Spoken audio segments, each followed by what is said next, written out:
Hey guys, of course I need to cough just as I go live. How's it going? I hope you're all doing well. Let me just say hi to the people that are already here. We do have two new members. We have Witchy Jules and Laura Elise. Thank you and welcome to the channel. Welcome to the membership.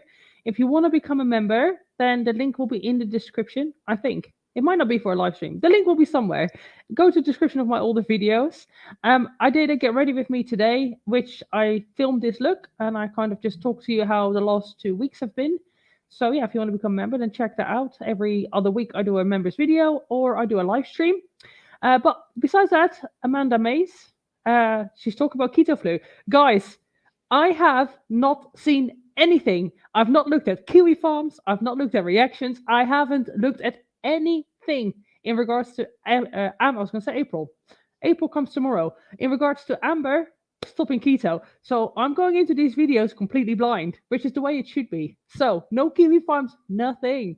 So I have no idea what's going to happen. I'm excited, but we also have Buddy86, bananas for breakfast. I haven't had bananas for breakfast in a long time. We've got Brandy Nicole, who also has a channel, by the way, guys. Go and check it out. She does like recipes and all kinds of other things, which reminds me, I need to check out the video where you recreate my recipe, and I will share that. I'll do that over the weekend. Julia Ryan, Swepper, Sabrina, Emma, Lo Ciento. Just back from a workout, I'll be listening and lurking. No worries. Rebecca, hello, Rebecca. Hey, Sugar. Hey, Sugar to you too. Fat Chick in the Bark, Jay Taylor, Ziri Alex, Bianca's Adventures, Den Sad, Vera Snakester, I think that's how you say it. Mary Ann Hughes, Yoga Bish, Brandy. No, it's not a sweater. It's a sweater dress actually. So it's like, oh, hold on. I figured it's kind of cozy, but then it's kind of short. So I'm like doing the sexy cozy thing, basically. Janice Melissa became a new member. Thank you for coming. Oh, I'm talking too fast. Thank you for becoming a member. What do you want to come, Violet? You want to come? Come on then. Come on then. You don't want to come. You're just going to sit there and meow. Come on then. Okay, no, she doesn't want to come. She's just meowing. Shannon Vlogs. Tiva, hello, hello, hello. Yes, guys, please hit the like button. Because if you do, it's not just for me. Well, it is for me. But if you want me to do more live streams and if you want it to reach a larger audience, then hit the like button. Basically, it pushes the live stream out to other people so that they get notified. So yeah, if you can go ahead and like the like button, that would be greatly appreciated. Felicia Dunlap, Marky, Ziri Alex. I recognize. I think I've said hi to you already. Yes. Crispy Baking. Oh my God, you've missed so much. I know. We're gonna get into it. I'm gonna watch 2 videos, guys. So we're gonna be here for at least about 2 hours, I reckon. I'll do her on 1.5 speeds. Millie Borzoni, hiya. I had a lovely dusky walk in my little UK village. Happy to see this tonight. Oh, that's great. It's dark here now and raining. It's not so nice. Mia Sativa, Julia Ryan.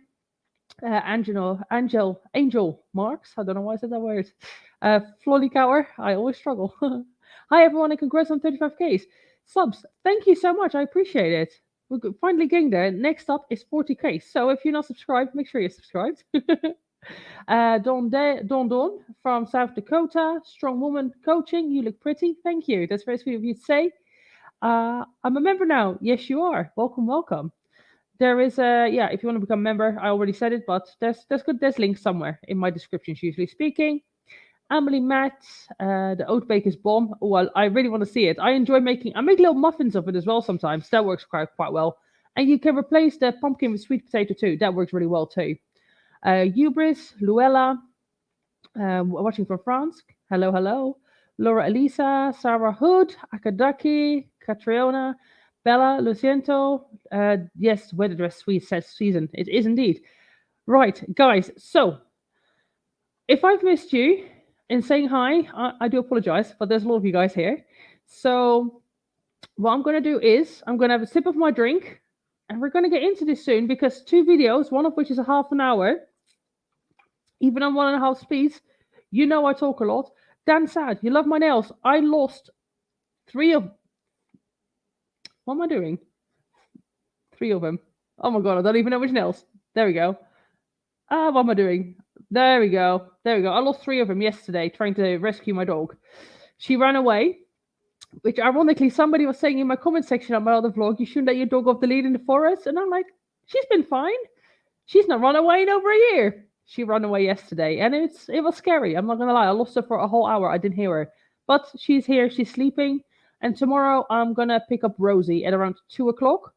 So the operation went well, but they wanted me to pick her up on Thursday, and I actually asked if she could stay just a few more days, just so she can rest in peace a bit better. So yeah, I'm picking her up tomorrow, which I am not looking forward. I mean, I'm looking forward to seeing my dog again. Don't get me wrong, but I think it's going to be a shock to me to see her. So I've been mentally preparing for that. But it's part and parcel, and I know that in the long run, it's going to be better for her. And when the spring comes and we can go hiking, all three of us can go hiking, and she's going to live her best doggy life instead of just being at home all the time. So, Emma, how is Rosie? Yeah, she's fine. I'm going to go see her tomorrow. I could have gone and visited her, but I didn't want to do that because I didn't want to go there to leave her there. I think that's more cruel because if she sees me, she wants to come home with me, So, yeah, I figured I'll go and just leave her for a few days. I spoke to them today, and tomorrow I'll go and pick her up. So, yeah. She'll be a happy, healthy tripod. I shouldn't laugh, but yeah, she will be. She will be so much happier. It's going to be tough, though, I think, seeing it for the first time, but it is fine. Why did Rosie have her leg amputated? So basically, what it is that both Rosie and Daisy are rescue dogs. They're street dogs, right? So I'll tell the story and then we'll get into the video. Just wait for a few more people to come in. So they're both street dogs, and when I rescued them, they were extremely malnourished. They had tick burn. They both, Rosie had a broken leg and some issues with her tail.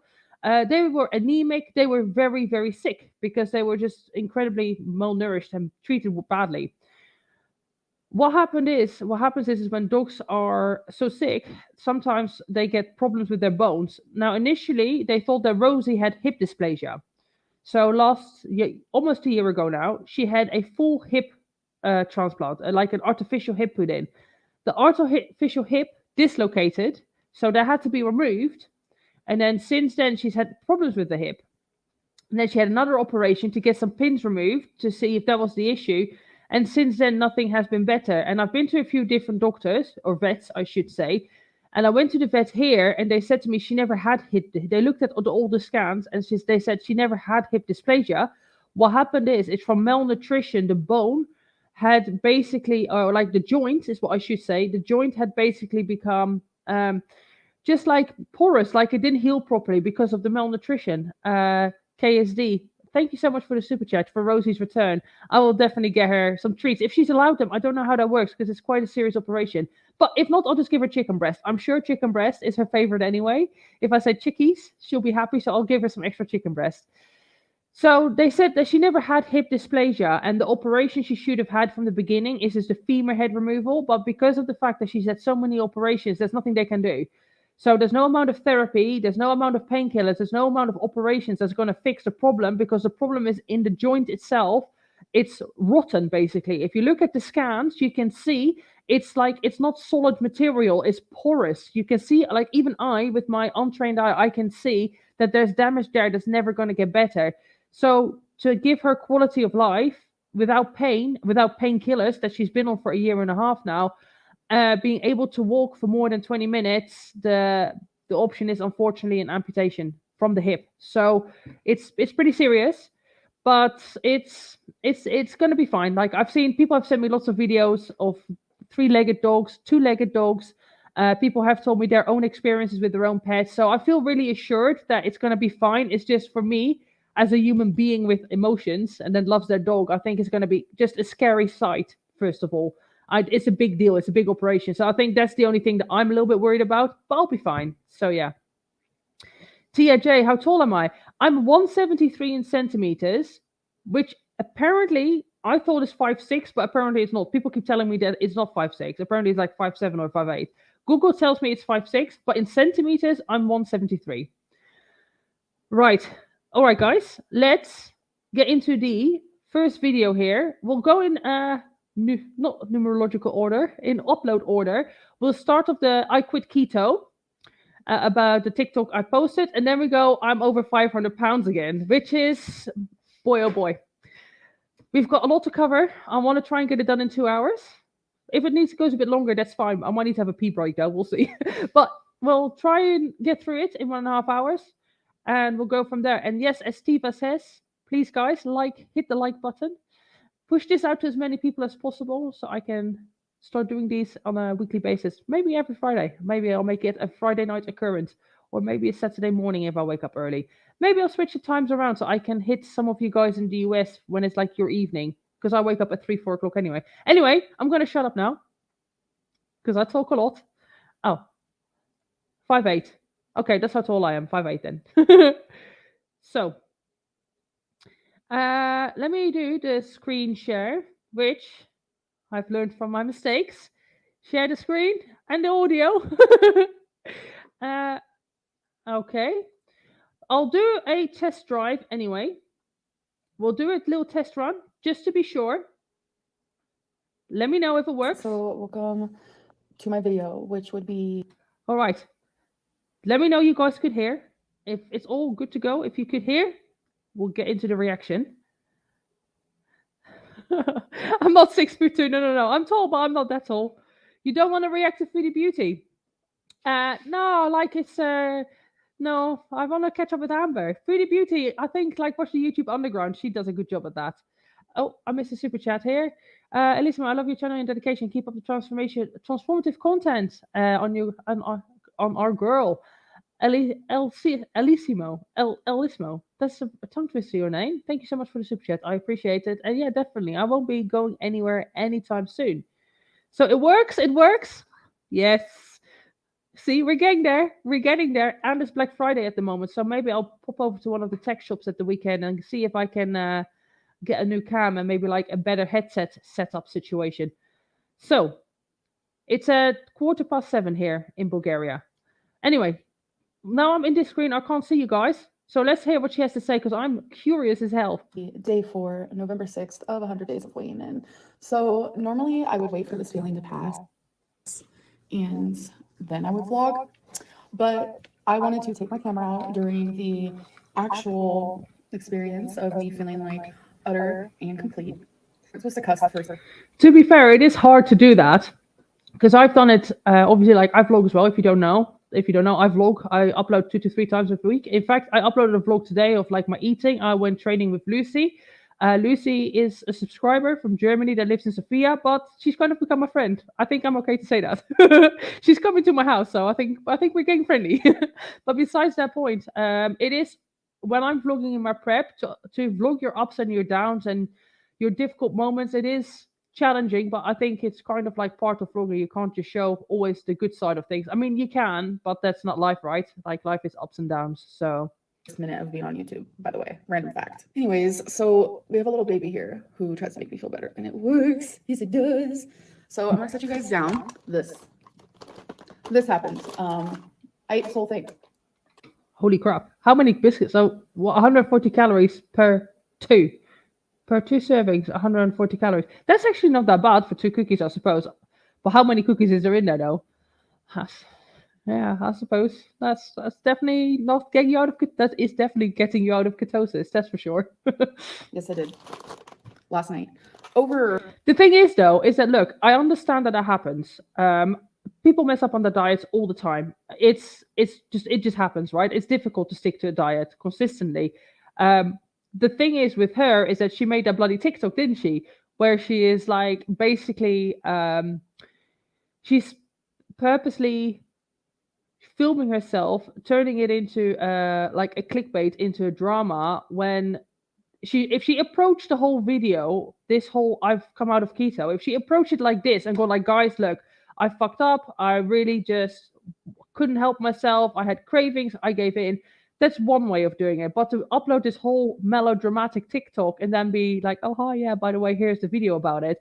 I think it's just that approach is, she does it because it gets her views. This is why people look at the video. How many views does this video have? 54K. I mean, it's more than she's been having. So, it works. It's controversy. I'm sure there's a lot of comments. 2,200 comments. So I understand why she does it. But at the end of the day, that money isn't making you healthy, is it? It's not making you lose weight. So is it worth it from that perspective? So, Or I want to say like a 6-hour period. sorry, if I'm just looking down here, it's because I actually have the chat running on my phone because I can't see it going up here. But just let you know. But still, the fact that I ate them all is not okay. 12 servings per container. It's like 1,700 calories. So she ate 24 fucking biscuits because it's 2 biscuits per serving. 24 biscuits. Fucking hell, that's a lot of it.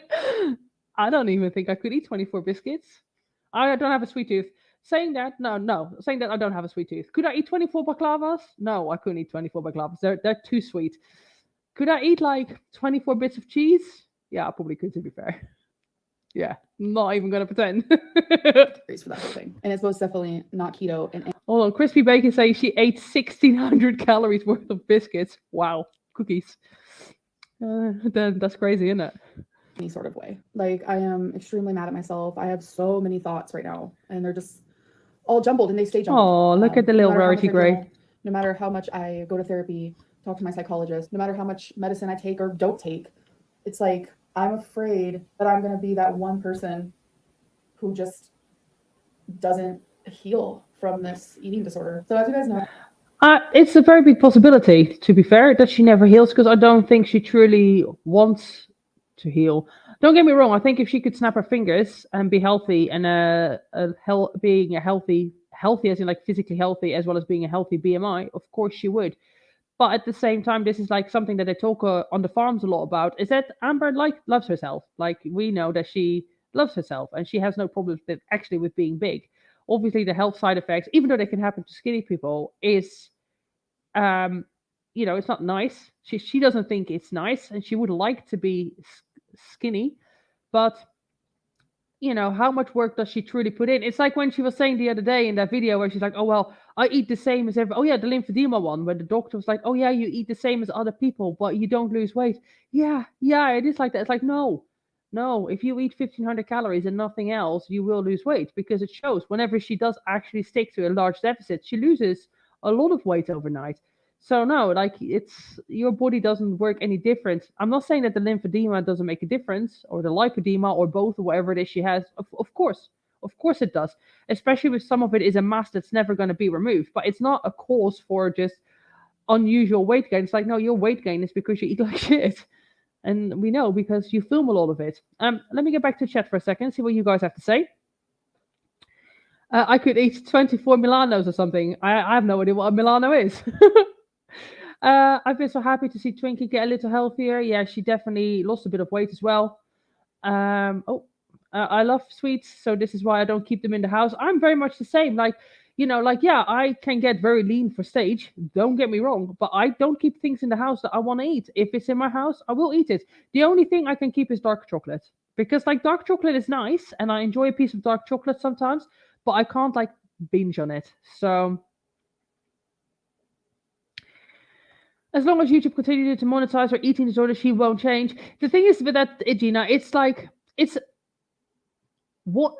I don't think she actually shows her binging on camera, though. She shows her eating on camera, but not actually her binging. So technically, she's not monetizing her eating disorder. She is just monetizing her life.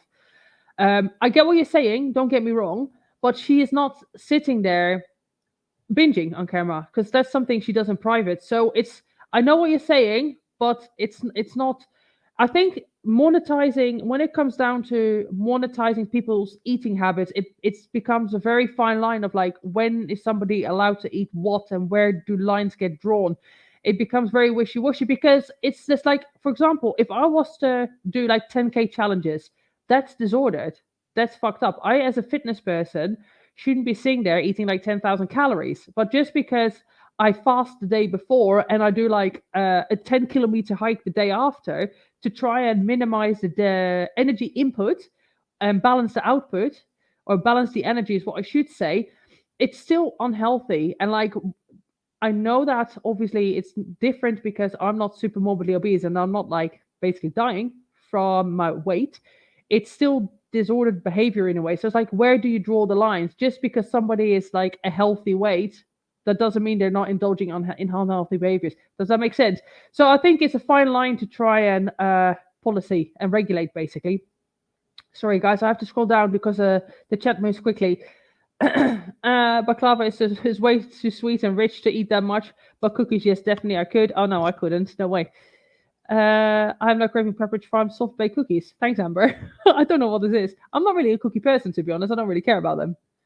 Yeah, from a legal technical policy, LR doesn't technically monetize her ED. Mostly she shows the food, but that's iffy.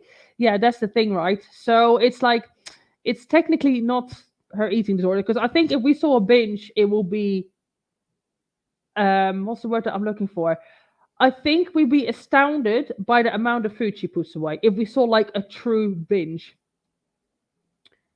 I'm officially disgusted with her and I can't support her at all. That's completely up to you. It is sad that she is not able to turn it around. There was some hope initially that she was getting some results, but I wonder, was she still on the Ozempic? No.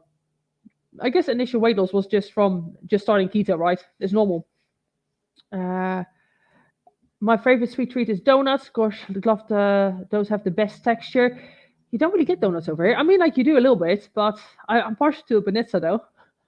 I have banitza a couple of times a week, but I get like a little one that has like ham inside it, so it's not so bad. It's more ham than cheese, so it's like not as bad, but it's still good though. uh, that's it. One day, 1 million subscribers. Special eating 10k calories worth of banitza.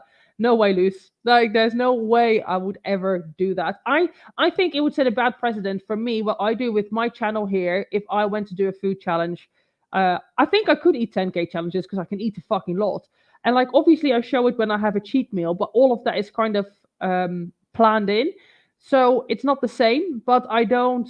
I think like eating challenges like that. I think they're kind of just as disordered because people do extreme things before and after to manage the calorie balance, the energy balance, which is normal. Obviously, if you eat like 10,000 calories, you're probably not going to be very hungry for the day after, I would imagine. But yeah, no, I'm not keen on those. Right, let me get back to the video and I'll come back to the chat in a second. Share the audio. There we go. Right, let's see what else she has to say. I was doing keto, and in the beginning, I did enjoy it. Go lay in your bedsy. Go lay in your bedsy. So I was enjoying keto in the beginning, like the first week, I will say. And then I started noticing like I was just feeling super sick, not in the sense of like keto flu, because I know exactly what that is, because I have family members like my aunt, my mom, you know, they did keto for years. So I know exactly what keto flu is. This was all about my gallbladder, which, oh boy, I knew wasn't a good idea. So, I mean, obviously, gallbladder issues come from like eating high fat, right? And like your what's that thing called that puts out the acids from the stomach? I can't think of it right now. So it would make sense maybe that's why she's having issues. But I don't think you should get gallbladder issues if you eat healthy high fat. She was eating pretty processed high fat though. Do you know what I mean? She was eating fucking spam and shit like that. I mean, eggs are fine, but I don't know. Like, let me Google that. I don't actually know. Does healthy high fat diet affect gallbladder?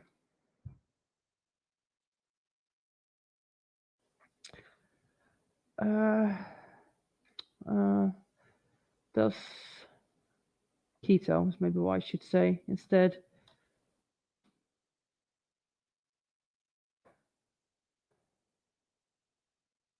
Can a ketogenic diet cause gallbladder attacks? Let's have a look. The ketogenic diet can affect the gallbladder in a few ways. Frequent fasting has effect of slowing bile production and usage. This leads to stagnant bile and can eventually turn to sludge and gallstones. Ooh. I don't think Amber would have been fasting though. I can't imagine her like fasting. I mean, I think she fasts when she sleeps. Healthy fat intake provides cholesterol for bile production, but excessive fat, particularly animal fats, yields cholesterol buildup in the liver and eventually leads to gallstone development. However, dietary cholesterol promotes gallbladder contractions and prevent bile from stagnating, thickening, or forming gallstones. So, it seems like it's maybe more the types of fat from this one article that I Googled after 1 whole minute of research. So don't take my word for it. I'm not a doctor, guys. Remember, I'm not a doctor. I think it's the kind of fats that she's eating. She was doing pretty much a semi-dirty keto diet. She admitted to eating spam and basically living off pork rinds and soy sauce. So, I mean, like soy sauce has no fat in it; it's just sodium. But she wasn't exactly doing the healthiest of ketos. And yeah, I can imagine that's gonna make you feel like shit. And if you do have issues with your gallstones, I can't imagine that would have promoted it.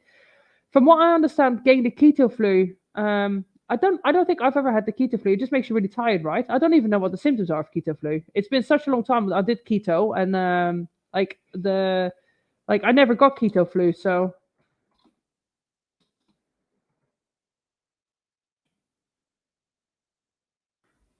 oh, that's a bit small, isn't it? All right, let's go here. Good, let's go to the old goal helpline. The keto flu is a collection of symptoms experienced by some people when they first start the keto diet. These symptoms can feel similar to the flu. Oh, well, so that's probably why it's called keto flu then. Of course, by the body adapting to a new diet consisting of very little carbs. Um, Keto flu is a term used to describe flu-like symptoms in the beginning of a low-carb diet. The symptoms are nausea, vomiting, constipation, diarrhea, headaches, irritability, weakness, muscle cramps, dizziness, poor concentration, stomach pain, muscle soreness, difficulty sleeping, sugar cravings. Yeah, I mean, I guess that can kind of happen with any diet that you start, especially if it's different from what you're used to. But I don't think. Well, she says herself that she never got keto flu, and I like if you do keto, that's something that happens within the first 3 to 5 days. You're not going to get that after 2 or 3 weeks. So, all right, anyway, let's get back to her because clearly I talk a lot. I always knew that keto was not a good idea if you have gallstones. When I was told to do keto, I was told to have very high fat. The lymphedema specialist said you need to do High healthy fats. I'm fairly sure your doctor did not tell you to sit down and eat fucking bags of pork rinds and spam. I'm sure he suggested eating healthy fats. Spam and pork rinds are not healthy fats. very low carb, below 50 grams, and you need to have a lot of fat, like 200 grams a day. I was not having anywhere near that when I was doing keto. I knew that would like tear me up pretty bad. I was having more fat than usual though, because I was eating like steak and pork rinds, and I eat like a lot of. Oh yeah, Flolly Cower, I always struggle with the name, points out accurately the keto ice creams. Yeah, like she wasn't doing the healthiest of ketos at all. Like what I imagine keto is like you can even include some berries, but you're looking at a lot of like greens, leafy greens in particular, lean proteins, maybe some like a serving of olive oil, maybe some nuts and seeds, some salmon, some steak. She did eat steak, but she ate like half a cow. So yeah, she didn't do keto the right way. Low fat things. No, I wouldn't say low fat. I don't eat a lot of pork rinds and steak type of deals when I am not doing keto. It just felt like the main source of food I was getting was protein and fat, which is what keto is. That's literally exactly what keto is. And it was making. You can still eat veggies though. You remember how you didn't want to follow that one doctor's diet because you weren't allowed to have broccoli? You could have had more broccoli and more veggies. That's fine. If you wanted to snack on like a bit of carrot, probably that's fine too. My gallbladder hurt really bad and I was feeling really sick. And this is going to be TMI. So I'm just saying TMI. I started having like really bad, like greasy diarrhea, which is from my gallstones. And I haven't experienced that in a long time. It was on Friday, which I did not discuss. I ended up calling my doctor and thankfully I was able to speak to them because I know this is like a lot, but like I know this is like it's not. This is not to be horrible at all, but the realities of cleaning yourself after having go to the toilet, like when your Amber says like how, like she she physically must either have some technique of maneuvering herself, or the partner does it. What's her name? It is Jay. Her name is Jay, but what does she call her? Faline, or like people use a stick or something, right? They have like tools to do it. But can you imagine? Like you know how annoying it is when sometimes, it's not just an easy clean, shall we say? Imagine being her size and having to do that. Like things like that are so much more of us. Like, and that's actually like things like that are so much more of a struggle when you are that big. Like, how can you not want to just little things like that? How can that not be causes for wanting to change? Just a simple thing of like going to the toilet and being able to clean yourself out properly afterwards, and that being clearly a very big task. Like, I would imagine that would be for me.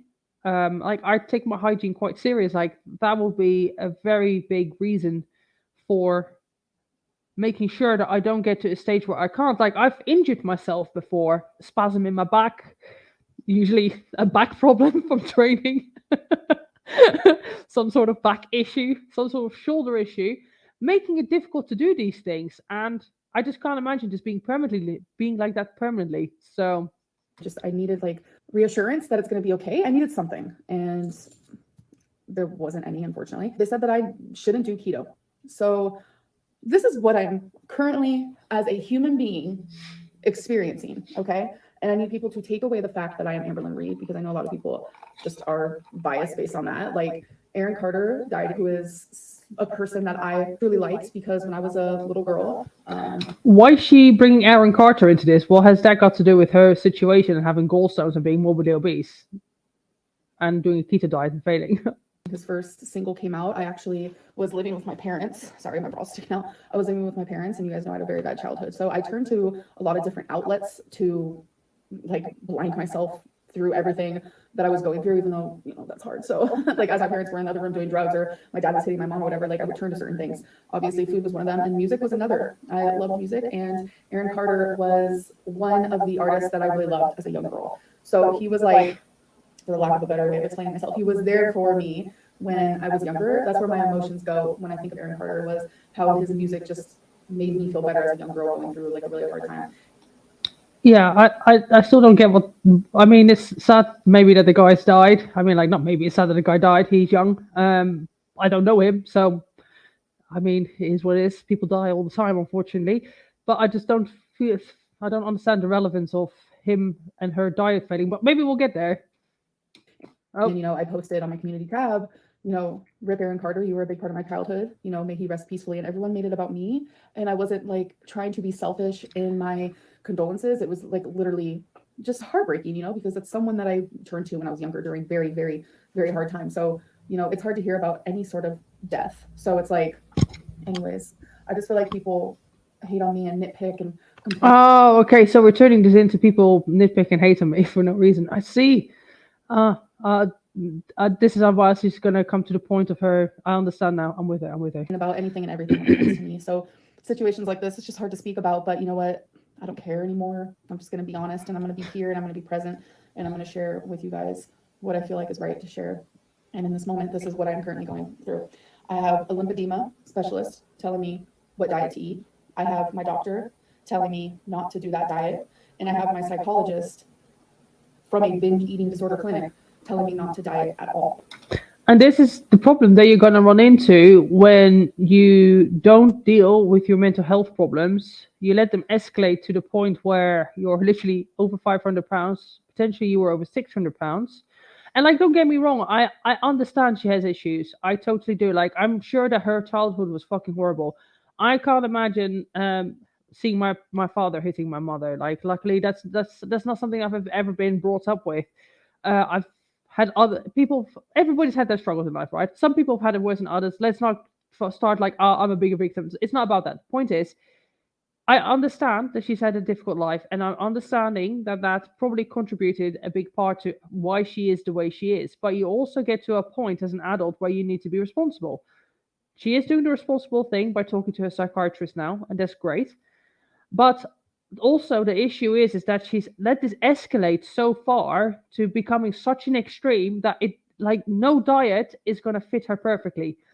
Whatever diet she's going to choose is going to fuck with something within her body, because her body is just so broken from all the years of food abuse. So it doesn't matter if she goes high carb, low carb, medium, paleo, fucking Mediterranean. It doesn't matter. All of it's going to involve restriction, which is not going to work with the psychologist, and all of it is going to irritate one thing or another thing within the body because it's just so damaged. So the I guess, like, I don't know. I was thinking about this earlier. Like, what would be good for her? Maybe forced institutionalization, is that a word? Like being forced into a sort of rehab where there is nothing but intensive therapy and really strict like diets to follow. And I think maybe doing that until she's like healed. But I personally don't think you ever fully heal from eating disorders, in my opinion. Like I still have disorder thoughts myself. I just learn how to deal with them and how to compartmentalize it and how to write it out. I think it's just one of those things that will always stay with you.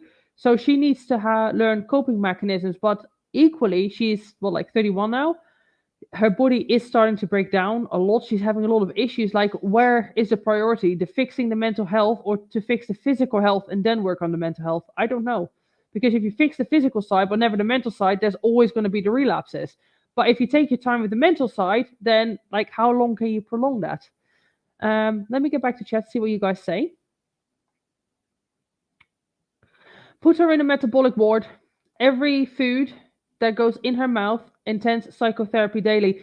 Jarella, I think maybe, yeah. I think that is potentially the only thing, but that's not something the state would do, right? That's something she would have to pay for. And if, even with those sort of interventions, is the word I'm looking for, even with stuff like that, you still, as a person, you still have like some autonomy, right? Some authority. So if you decide that you really want to leave, you still can leave, right?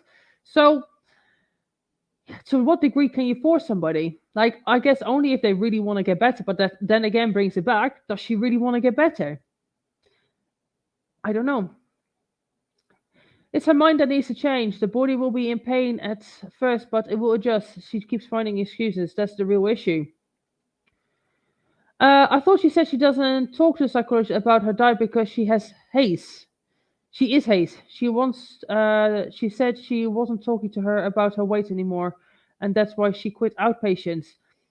I'm not too sure. She has kept mentioning. I know what you're saying. She did definitely have a therapist that was Hayes, but I don't know if she had like a therapist and like a psychiatrist, psychologist, because she's also seeing somebody that prescribes her medicine. So I don't know. I don't know if there's somebody that's prescribing her medicine, but also somebody that's treating the psychological side, or if she's also quite prone to changing her medical team around. So it's quite possible that she did this and has found somebody else since then. I'm not too sure. I'm not 100% sure on that. Laughter lover. Physical and mental health are supposed to be taken care of, repaired simultaneously because they are usually related. Correct? Yeah, this is true. This is true. I'm fully recovering from bulimia. I am recovering from bulimia. All the best of luck with that. And got hit with digestive issues requiring restrictive diet right when I was starting to improve my relationship with food. I got diagnosed with PCOS yesterday too. I'm sorry to hear that, and that really sucks. But work around it, keep going, and you'll overcome this. It's going to take time and a lot of work, and it's going to suck and it's going to be difficult, but you can do it. Hopefully you won't incur any other health problems though, because that would suck. Eating high volume, low calorie meals would greatly help her, in my opinion. Yeah, probably would, probably would. The thing is, though, is that like it doesn't give that dopamine hit. Like Amber really wants that corn syrup, like MSG salty flavor hit. So even if you were to make things high volume, I don't think it would trigger the responses that she's looking for. That dopamine rush. She needs weight loss surgery, and she seems to be unable to deal with it herself. However, they always want you to lose a fair bit of weight first to see if you're committed, and if to commit to it. And could she do that? It's not only that weight loss surgery. If you don't fix the underlying mental problems, you'll just undo the surgery. The second you can eat more, or you'll find ways. What she'll do is instead of eating a whole pizza, she'll eat like 2 slices of pizza. And that's not the point. The whole point is like improving. And not that I know our girl doesn't eat pizza, but you know what I'm trying to say, right? So instead of eating like three bags of pork scratchings, she'll just eat 1 bag of pork scratchings. So it's one of those things that yes, it will definitely help with the weight loss, but long term, if she doesn't fix her thinking around food and her relationship with food, it's not gonna fix it. So, all right, let's get back to the video. I'll come back to chat in a bit, guys. because I need to heal and I need to stop relapsing with this binge eating disorder. So I have 3 specialists, 1, 2, 3, who are all very freaking smart, intelligent, kind, patient. They truly care, and they. Well, this is an issue as well, listening to 3 people at the same time. Unless they work together, the specialists, this is when, for example, in bodybuilding, if you have a coach, listen to your coach. Because this is such a weird saying, but there is apparently many ways to skin a cat, as they say. So how to get lean, how to diet, every coach has their own ways of doing things.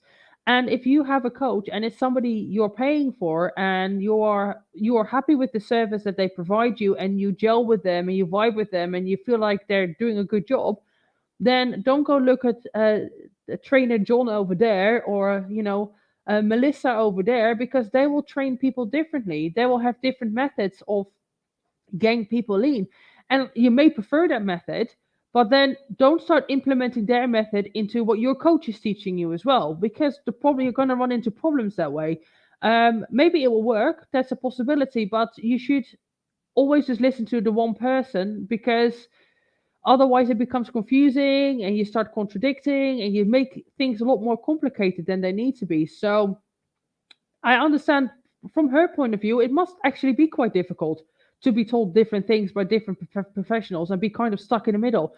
But the thing is that none of them are wrong. I was going to say neither, that only applies to 2, but none of the 3, none of them are wrong. They're probably all right in what they're saying. It's just that she is a complex case because she is so extreme that, yes, she needs to eat high fat, low carb because of the lipedema, the lymphedema.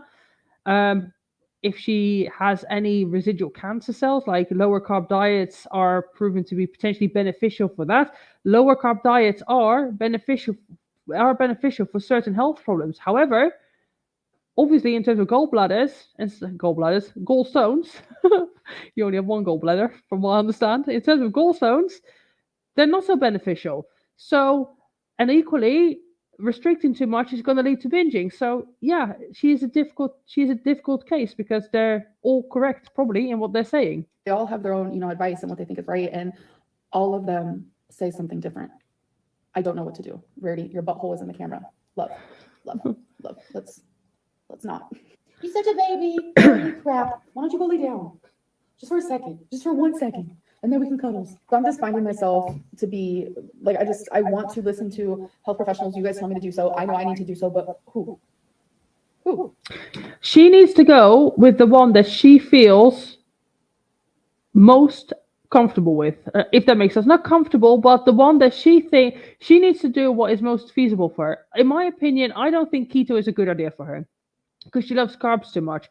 I think she just needs to eat a normal whole foods diet of quite a lot of calories so she doesn't feel restricted, but not being as high carb as what she is. Maybe restrict the carbs to like 200 grams a day or something like that, which is for somebody like Amber low carb. She will sit and eat like a fucking bowl of couscous. You know what I mean? She will put away easily, I don't know, like she to maintain her weight, she's eating around 3,500, 4,000 calories. No, she's more than that. She's eating around 4,000 to 5,000 calories a day, right, to maintain her weight. To gain, I don't even want to think about it. Now, the majority of that is going to be things like rice, ice cream, which is fat and carbs, obviously. But couscous, she eats these really weird things that are just like, yeah, it's just like rice and pasta and stuff like that. It's not like actually nice food. It's kind of just boring food with some basic seasoning on it. But I think for her to be successful in weight loss, in fat loss, I think it's a case of eating some of that food, increasing her protein intake, and obviously eating the healthy fats as well, but just being a bit more mindful with the carbs. But I think she just needs to eat quite a lot, because I think the second that she eats too little, she's going to binge. And this is an issue with a lot of people, is that they start dieting and they just put themselves in enormous deficits. It's like there's no need. Like most people can diet on several thousand calories. Like most of my clients, I would say, are on like 2,000 to 2,200 calories. That's the average. Some people more, some people less, but that's like for most people. That's like quite a lot of food if you eat that in whole foods. So you don't have to be in like, you don't have to eat 1,200 calories to be successful at fat loss, which is, I guess, diet culture that, but it doesn't have to be like that. And for her to lose weight, she could probably eat like 2,700 calories a day and still lose weight. So which one? because I don't know. I am so confused. Obviously, clearly, Ozempic and keto. Mia Sativa, how I would treat Amber if she wasn't Phoenix Rising, I would not take her on as a client. For the simple reason that I'm not cut out, I'm not specialized enough to work with somebody like Amber. Amber needs very particular care, more advanced than I am, and I'm not able to give her that kind of attention. Like the Phoenix Rising isn't, it's like semi bespoke, and the accountability coaching is like sort of like weekly email check-in. So it's not like Amber is somebody that you have to handhold. You'd have to be with her virtually or physically almost 24/7. And I'm not skilled enough to take care of somebody like that. So I wouldn't take her on. And it's like you need to know when you're doing a job. It doesn't matter whatever your job is. You need to know what your remits are and where your not your job starts and begins ends. It's not That's not what I mean. More kind of like people are specialized at certain things, and she is just beyond my level of expertise, and I'm not afraid to admit that. Like I can give recommendations on what I think might work in my opinion, but the reality is that like I don't know what would actually work because she is a complex case. Inpatient treatment probably. So Did not work because of gallstones. And it's like my gallbladder doesn't have the option of being taken out yet because it has to be infected. Any doctor I've talked to, I've seen a surgeon, even my doctor now, 9 times out of 10, your gallbladder has to be running on very low. It has to be like very ineffective before they'll take it out. Plus my weight plays a big role in like why they aren't prompted to do surgery. So it's just like a lot of different things. Why is everything working against me when I'm trying so hard to do everything that I'm fucking being told? Why is everything working against me? Like I can blame myself for the she literally tried to stick to diet for like 2 weeks. Don't get me wrong, like, I mean, it's better than nothing, but still, like, 2 weeks is not the longest of times. Hey, like, maybe try and do keto for like 6 months or like a whole month, maybe a whole month without cheating, and then see like if things aren't working. And also, what do you expect? You've been very neglectful with your health for many years. You can't expect to just be good for 2 weeks and have results. It doesn't work like that. If you spend a decade being unhealthy and binging and gaining weight and becoming overweight and abusing your body, even if it's with drugs, it doesn't matter. If you're like spend a decade abusing your body, what makes you think that if you're clean of whatever it is for like a week or two, that suddenly you're fine and dandy? No, your body it takes several weeks, months, maybe even years to get back to a normal level because it's taken you many years to become abnormal. So, it's not a quick fix. And I think she's impatient in that sense that she thinks that, oh, I'll just do something for like a couple of weeks and I should get great results. And it's like, it doesn't work like that, unfortunately. This is going to be a very, very, very, very long process. If she's even able to get, like, I don't know, lose like 100 to 200 pounds, if she can lose like 200 pounds in, say, I don't know, a year or 2 years or 3 years, that will be amazing. But that's a long time. And there's going to be a level of commitment to it that I don't know if she can do that. The last 30 years of my life. And I will blame myself for the last 30 years of my life. But I can't blame myself now because I'm doing everything. Elissimo, if you can be committed against EDs against your will, I think they can to a certain degree. Like I have heard of some ladies that are anorexics that they're forced into hospital and being forced with feeding tubes. That does happen, but that only happens when they're basically on the verge of dying. So that is more like a preventative thing to keep them alive. But I don't think you can force people into treatment and keep them there. If they want to leave, then and they can physically leave and they're like technically healthy enough to leave. I don't mean as in like they're cured, but in terms of like they physically can leave because they're not dying anymore, then I don't think they can stop them. I could be wrong, but that's my understanding anyway, because I interact with many of you guys and people have told me certain stories. So that the doctors are telling me to do, that the professionals are telling me to do. And I just feel so lost. I feel so scared. I feel hopeless. I feel defeated. I really, really, truly don't know what to do anymore. And a lot of people can look at this and be like, it's so simple, just count your calories. For someone with binge eating disorder, it's truly not that easy. Binge eating disorder is a disorder, like a chemical disorder in your brain. Your brain is functioning differently as a normal human. This isn't... Technically she's right she's wrong and she's right. So it is about counting calories. That's usually what it all boils down to. But yeah, she has a disorder. Part of that disorder means that she needs treatment, a lot of it. So I don't know how often she sees a therapist. Maybe a good starting point would be to find a therapist that she can talk to on a daily basis. Um, so yeah, she needs to fix the binge eating disorder. But the mental side of it, I feel like, don't get me wrong, I understand it's like a compulsion, it's a coping mechanism, but it doesn't mean you can't fix it. You can. It just requires work and effort, which again, she's not always overly keen of putting the time and effort into it, despite having a lot of time. Something that I just choose to be. I know a lot of people heal from this. I get that all the time. You know, if I can do it, you can do it type thing. Or if like, why can't you do it? I did it. Like, I hate when people say that. Like, everyone is different. Everyone goes through different things. I turn to food. I can't just eat one. I can't just eat two. Two is a serving. I'm sure people are like, why did you have these in your house? Well, I have them in my house because I bought them. Because during my rage of just wanting to binge and overeat, I buy things that I shouldn't. Like, Yeah, but see, this doesn't make sense because moments like that, there's no way that she just randomly goes out of the house and goes to a Walmart when that moment hits.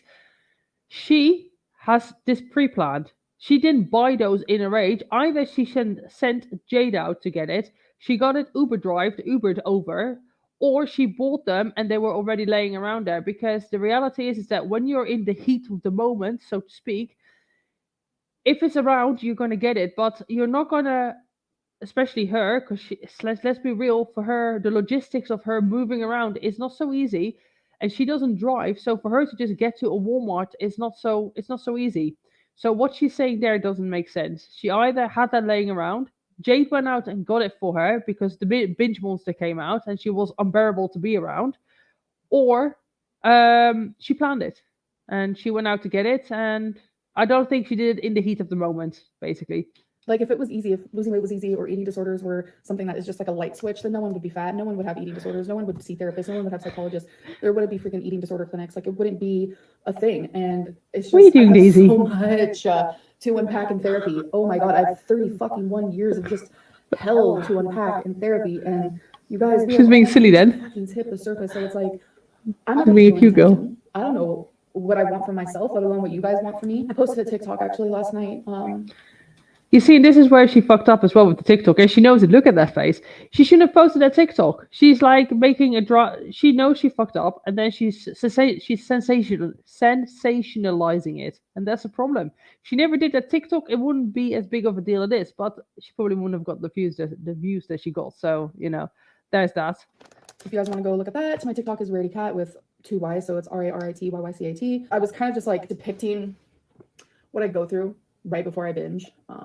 It's kind of emotional, but I just wanted to make people feel less alone because I know there's people out there who also struggle. And last night I felt really alone. I felt so alone. And I was like, I don't want no one else to feel that way because I know how hard this is and how scary and how overwhelming. So regarding keto, I obviously am no longer doing keto. And I know that's going to let down a lot of people. But my question to the people, like truly, I will read the comments. I will read the comments under this video. I want to know from you, the people who are disappointed that I stopped keto, the people who are let down that I stopped keto. My question for you is, why are you let down / disappointed by something that my doctor clearly said I should not do because I have gallstones? Like, this isn't a choice. I just want people. Well, it is a choice though, because you knew from the outset that your doctor was going to have issues with that, and you chose to listen to a different doctor. And you said to yourself how great you were feeling, the results you were getting, and like how you weren't actually struggling with the diet. And it gives people the hope, because I don't think that, yes, I'm sitting here and I'm being critical. Yes, many of you in the comment sections are always critical too. Yes, there are some people that genuinely fucking hate her. It's the internet, it what's happened. But I think most people do really want to see her succeed. Like at the end of the bottom line, they want her to succeed, and like we get a glimmer of hope, and it's like, oh, maybe she's finally found something. I would love for her to be successful in her weight loss journey, and I'm not just saying that because I want to like virtue signal or anything like that. Like I genuinely want to see her become a healthy person, because like that's what I do. That's what I do for a living. I like to help people get healthier. So, and I think for a lot of people it is like that. Like, yeah, she's a troll. Yeah, she's a bit of a manipulator. She's made mistakes and all of that. But whatever it is, that doesn't mean that I don't think anybody wants to see her like die. basically. Like, I know that's a really morbid thing to say, but that's the reality, right? And it's just we get hopeful and then we get let down. And she knew in advance that her doctor was going to have issues with it because it's a high fat diet. But she was disregarding those concerns because her other doctor was so supportive and understanding and she was having such great results. So I think that's why people are disappointed. Let me get back to chat and see what you guys are saying. All right. I've always wanted to see Amber succeed, especially when reaction channels focus on her instead of their own health. Oh, yes. I didn't even know you were going to say that, but yeah, it's kind of the truth, though, isn't it? Iona, could you please give me some advice? I am gluten and lactose intolerant. I have to drop over to some, but I would love to start gain muscle. Which protein powder would you recommend? I think you can get like egg protein. I don't know if that has gluten in it. I don't think any protein has. Like, I mean, it might have. I'm not too sure. I've never looked to see for gluten in protein, but you get like egg proteins, and you also get like beef protein, which is a bit more expensive, but I'm pretty sure it has no lactose in it. But I'm not 100% sure. You'll have to double check that. But I know you for sure you get like egg protein. I guess you get like plant proteins as well, like hemp protein and stuff like that too. So you could look into alternative sources like that for protein powder. That is. She lacks discipline and is frustrating for the viewers. Was anyone super gutted by her failure this time around? I don't know. I never looked at the comment section. I tend to not really check it out. What she has to accept is that it will be hard. It will feel bad, but she has to accept that. She has to accept that and decide she wants more. The more comfort feeling she has not changing. Yes, it is like that. Growth, growth happens during difficult times. When things are easy, you don't change, you don't grow as a person. So I would love to see her lose weight. She is at a weight where it has serious consequences. She could die. Yes, 100%. And this is a very morbid thing to say, but that's the reality of it. You know, there's a reason you don't often see people that are her size in the ages of 40, 50, 60, even less so, unfortunately. Oh, Brandon Nicole's coming through. PS Science has a really good vegan protein. Joanne Keating and Flex Protein is good too. There you go. She also seems to go and visit as many doctors until she finds one that says what she wants to hear. She definitely does do doctor shopping, which I don't think there's anything wrong with it if you're unhappy with the diagnosis, but there's a difference between not wanting to accept what they're telling you and being misdiagnosed. And I think, again, with Amber being her size, I'm sure that sometimes they don't put in the effort. And the thing is, she goes to the ER as well. She doesn't have like a regular doctor that she visits. So people in the ER, they're there for emergencies. It's, like ER, what does it stand for? Emergency something. I don't even know what ER stands for. Being like, well done here. But besides that point, the ER is for urgencies. They're not there to take your complete medical history and to go over things. They're just going to take a snapshot of what you are at that time, at that moment. And if they can't identify something, that's not necessarily a misdiagnosis as such. It could be, but it's more a case of like they're there to treat different cases, not just, Amber and her whatever issues she's having that could be linked to something else that's linked to something else that's linked to something else. It's like it's very when somebody like that comes in with a problem, it's it's a very complex medical case. It's not just okay, like I have a broken arm, put it in a cast. Emergency room. Oh, is that what it stands for? Emergency room. You see, in England, it's called A&E, which stands for accidents and emergencies. OMAD is not good for people with BED. Yeah, it probably isn't. OMAD is difficult though. Like I've tried it. It's not my like. I did it for like a couple of days. It's not my favorite. Amber's version would be a version of Amber's version of OMAD would be snacking until it's mealtime, and then I'm counting those snacks because they're not meals. Probably kind of true. I shouldn't laugh, but it's probably kind of true. Tips for maintaining consistency and finding motivation when going to the gym, sticking to a cut. Honestly, it's not about motivation. I'll tell you this right now. The tip is that it's not about motivation. You just do the shit that you need to do because you want to achieve it. Except that a lot of your sessions are going to be lackluster, low energy, not PB sessions. I very rarely go into the gym where I smash my workout and I walk away going like, fuck, I smashed everything. New PBs, new weights, everything. Most of the time, it's just a case of repetition and consistency. And I think that's a very important thing for people to realize, that it's not about being motivated, because doing things when you feel motivated, it's easy.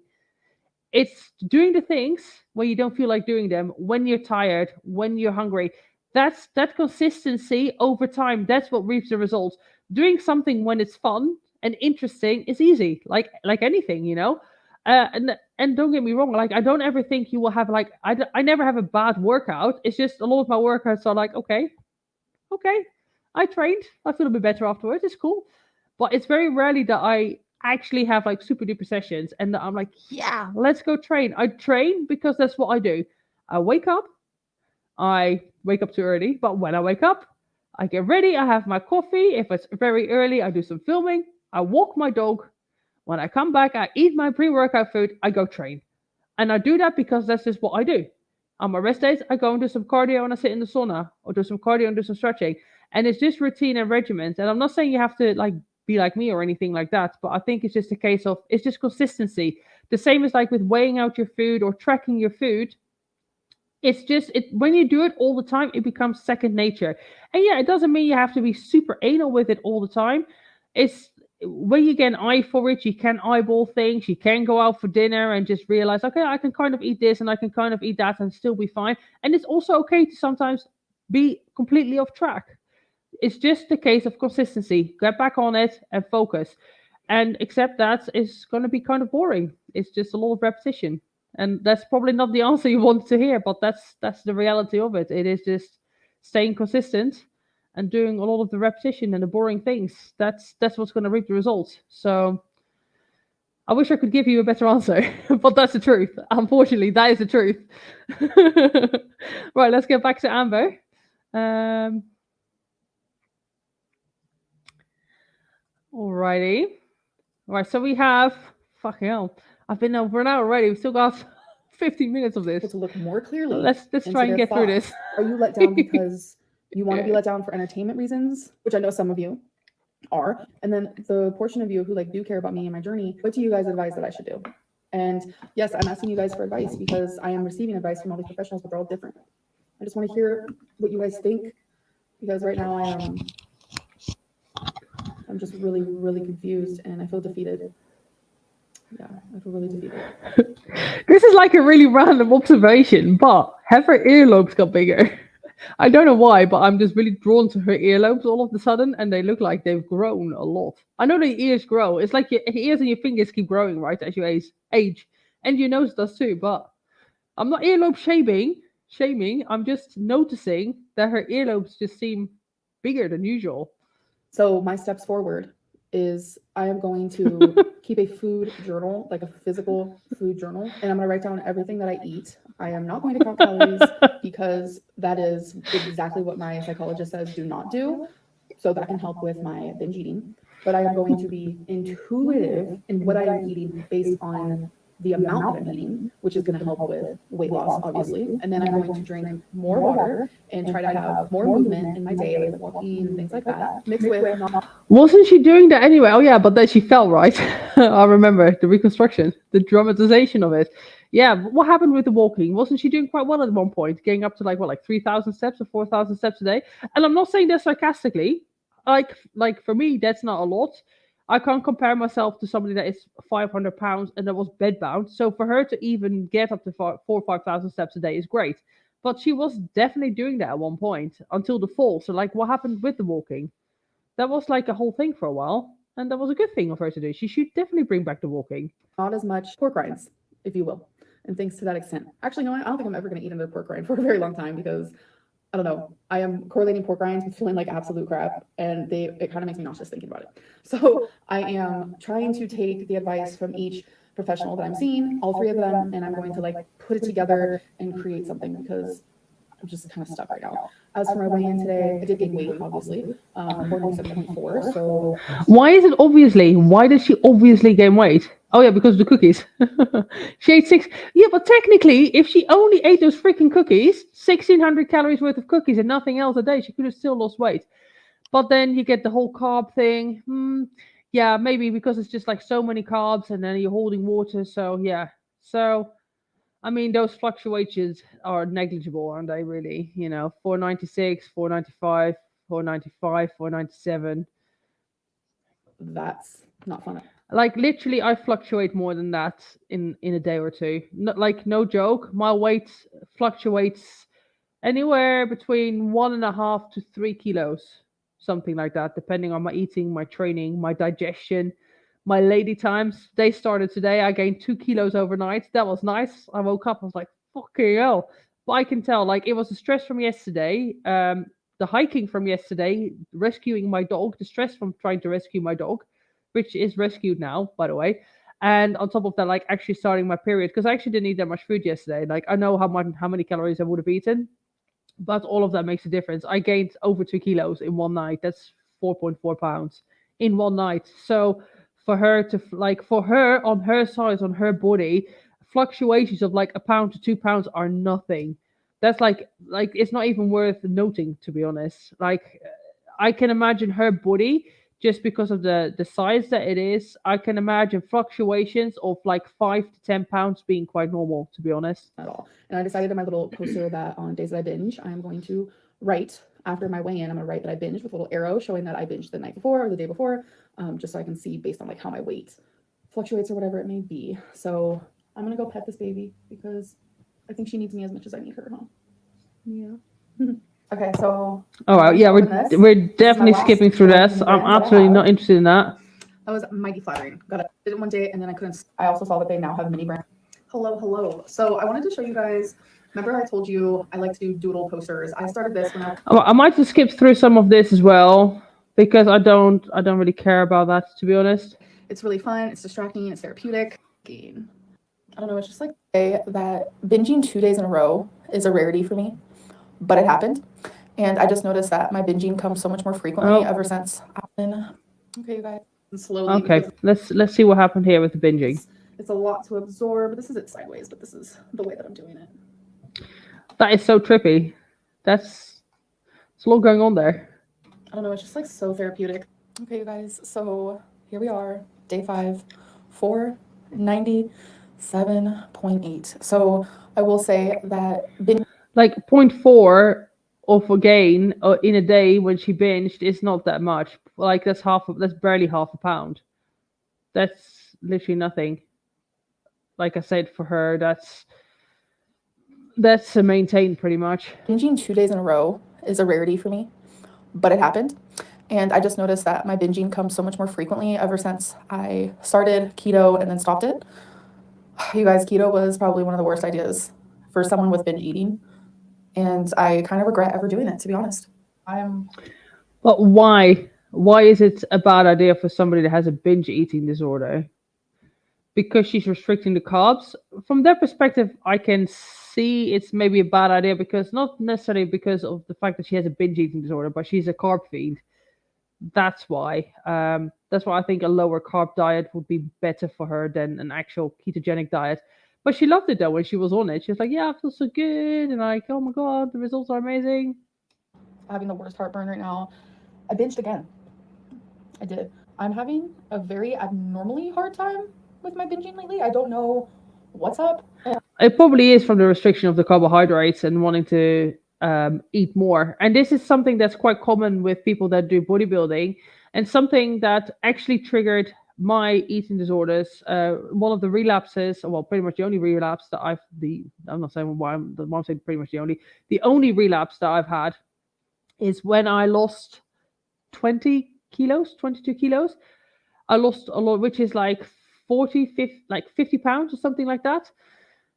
Basically, because I was restricted for so long and I got pretty lean for the first time in my life. Afterwards, I was wanting to eat the foods, and I did eat the foods, and I didn't have anybody teaching me about reverse dieting, and I didn't have people telling me about post-show blues and what the importance of a reverse diet is and how it works. So I kind of just ate all the foods. I gained a lot of weight really quickly. And then obviously I felt bad because I went from looking my best ever, in my opinion, to within a week looking like I didn't even train. Like, no joke, I gained something like 10 kilos in a week, which is like 20 pounds, something like that. I gained an obscene amount of weight really rapidly because I ate all the food. And when I say I ate all the food, I ate all the food. And this is something that part of the reason why I started my channel and I wanted to talk about these things in bodybuilding is because when I started 8 years ago, like the social media platform, the landscape isn't what it is now. It was very much like the start of shreds, and like everybody was like a fitness model, and they're all like eating their pizzas and super shredded, and everybody was like having a blast, and nobody like the honesty around fitness and the use of performance enhancers and stuff like that. It's more open now, but back then nobody spoke about things like that. Like prepping was easy, post show was easy. You can just like do if it fits your macros and diet and still look like super shredded all the time. Obviously, we now know a lot of that is fake. A lot of that is what people take photo shoots when they're in shape and then just repost the pictures. But the post show element is a big thing. Like, actually, post show is harder than prep itself. And a lot of people don't realize this. They don't realize, like, when you're in prep, yeah, it sucks to be hungry. It sucks to be tired. It sucks to have no libido. It sucks to have no energy. It sucks to have the constant brain fog, but you have that focus, that goal, that thing that you're just like you're zoned into. All of that disappears after a show. You can say like, oh yeah, but you have a show in the future. Post show is all about basically getting back on your diet and sticking to that. Keep doing the cardio, but gradually increasing the food, gradually decreasing your cardio if you're doing a lot of cardio. But it's hard because I find it difficult to diet, like being in a deficit when I'm not doing a show. Because why? Because it sucks being hungry. So when you post show, you're like, ah, fuck it, I'll just eat this. I eat this. I haven't had pizza for however long. I'm gonna have a pizza today. I'm gonna have this today. I'm gonna have that today. And before you know it, because your body gets so used to eating a certain way, the second you veer off that meal plan, trust and believe you gain a lot of weight really rapidly, not to mention that you're in a starved state. So your body wants to eat. So post show is so much harder than prep itself. And people don't realize that. And this is actually what triggers a lot of disordered eating behaviors in many people because they don't do reverse dieting. And they don't do reverse dieting because nobody tells them about it. Let me get back to chat and see what you guys are saying. I was also super morbid. I got a rare surgery called duodenal switch. It's the most radical and most effective, but it requires keto for life after. That is a commitment to make, to be keto for the rest of your life. I don't know if I could. I like keto. I like low carb. Don't get me wrong. But to be keto for life, whew. But at the end of the day, if it makes you healthy and you have quality of life afterwards, I'm sure it's a sacrifice to make, right? Post show is harder than prep? Yeah, it is. It really is because what's the motivation to stay on track? And you have to. I mean, you don't have to, but if you go off track and you just eat like shit, you will gain a lot of weight quickly. And it's not necessarily a bad thing to gain weight, but just as rapid weight loss is bad, rapid weight gain is bad too. And mentally, the thing that people don't realize, to see yourself to go for the thing is bodybuilders like looking shredded. I know it's not for everybody. Not everybody likes it. But if I look at myself a couple of weeks out from show, I'm like, fuck, I look good. I like that look. Don't get me wrong. I like how I look now too. I do. I'm very happy with how I look now. But I do like that freaky look. And most bodybuilders do. Otherwise, they won't become bodybuilders.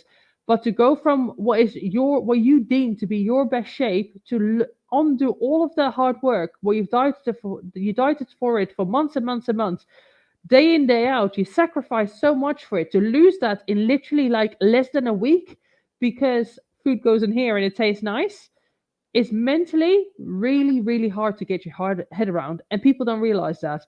They don't realize like how it messes with your head to go from being super lean to just being normal looking.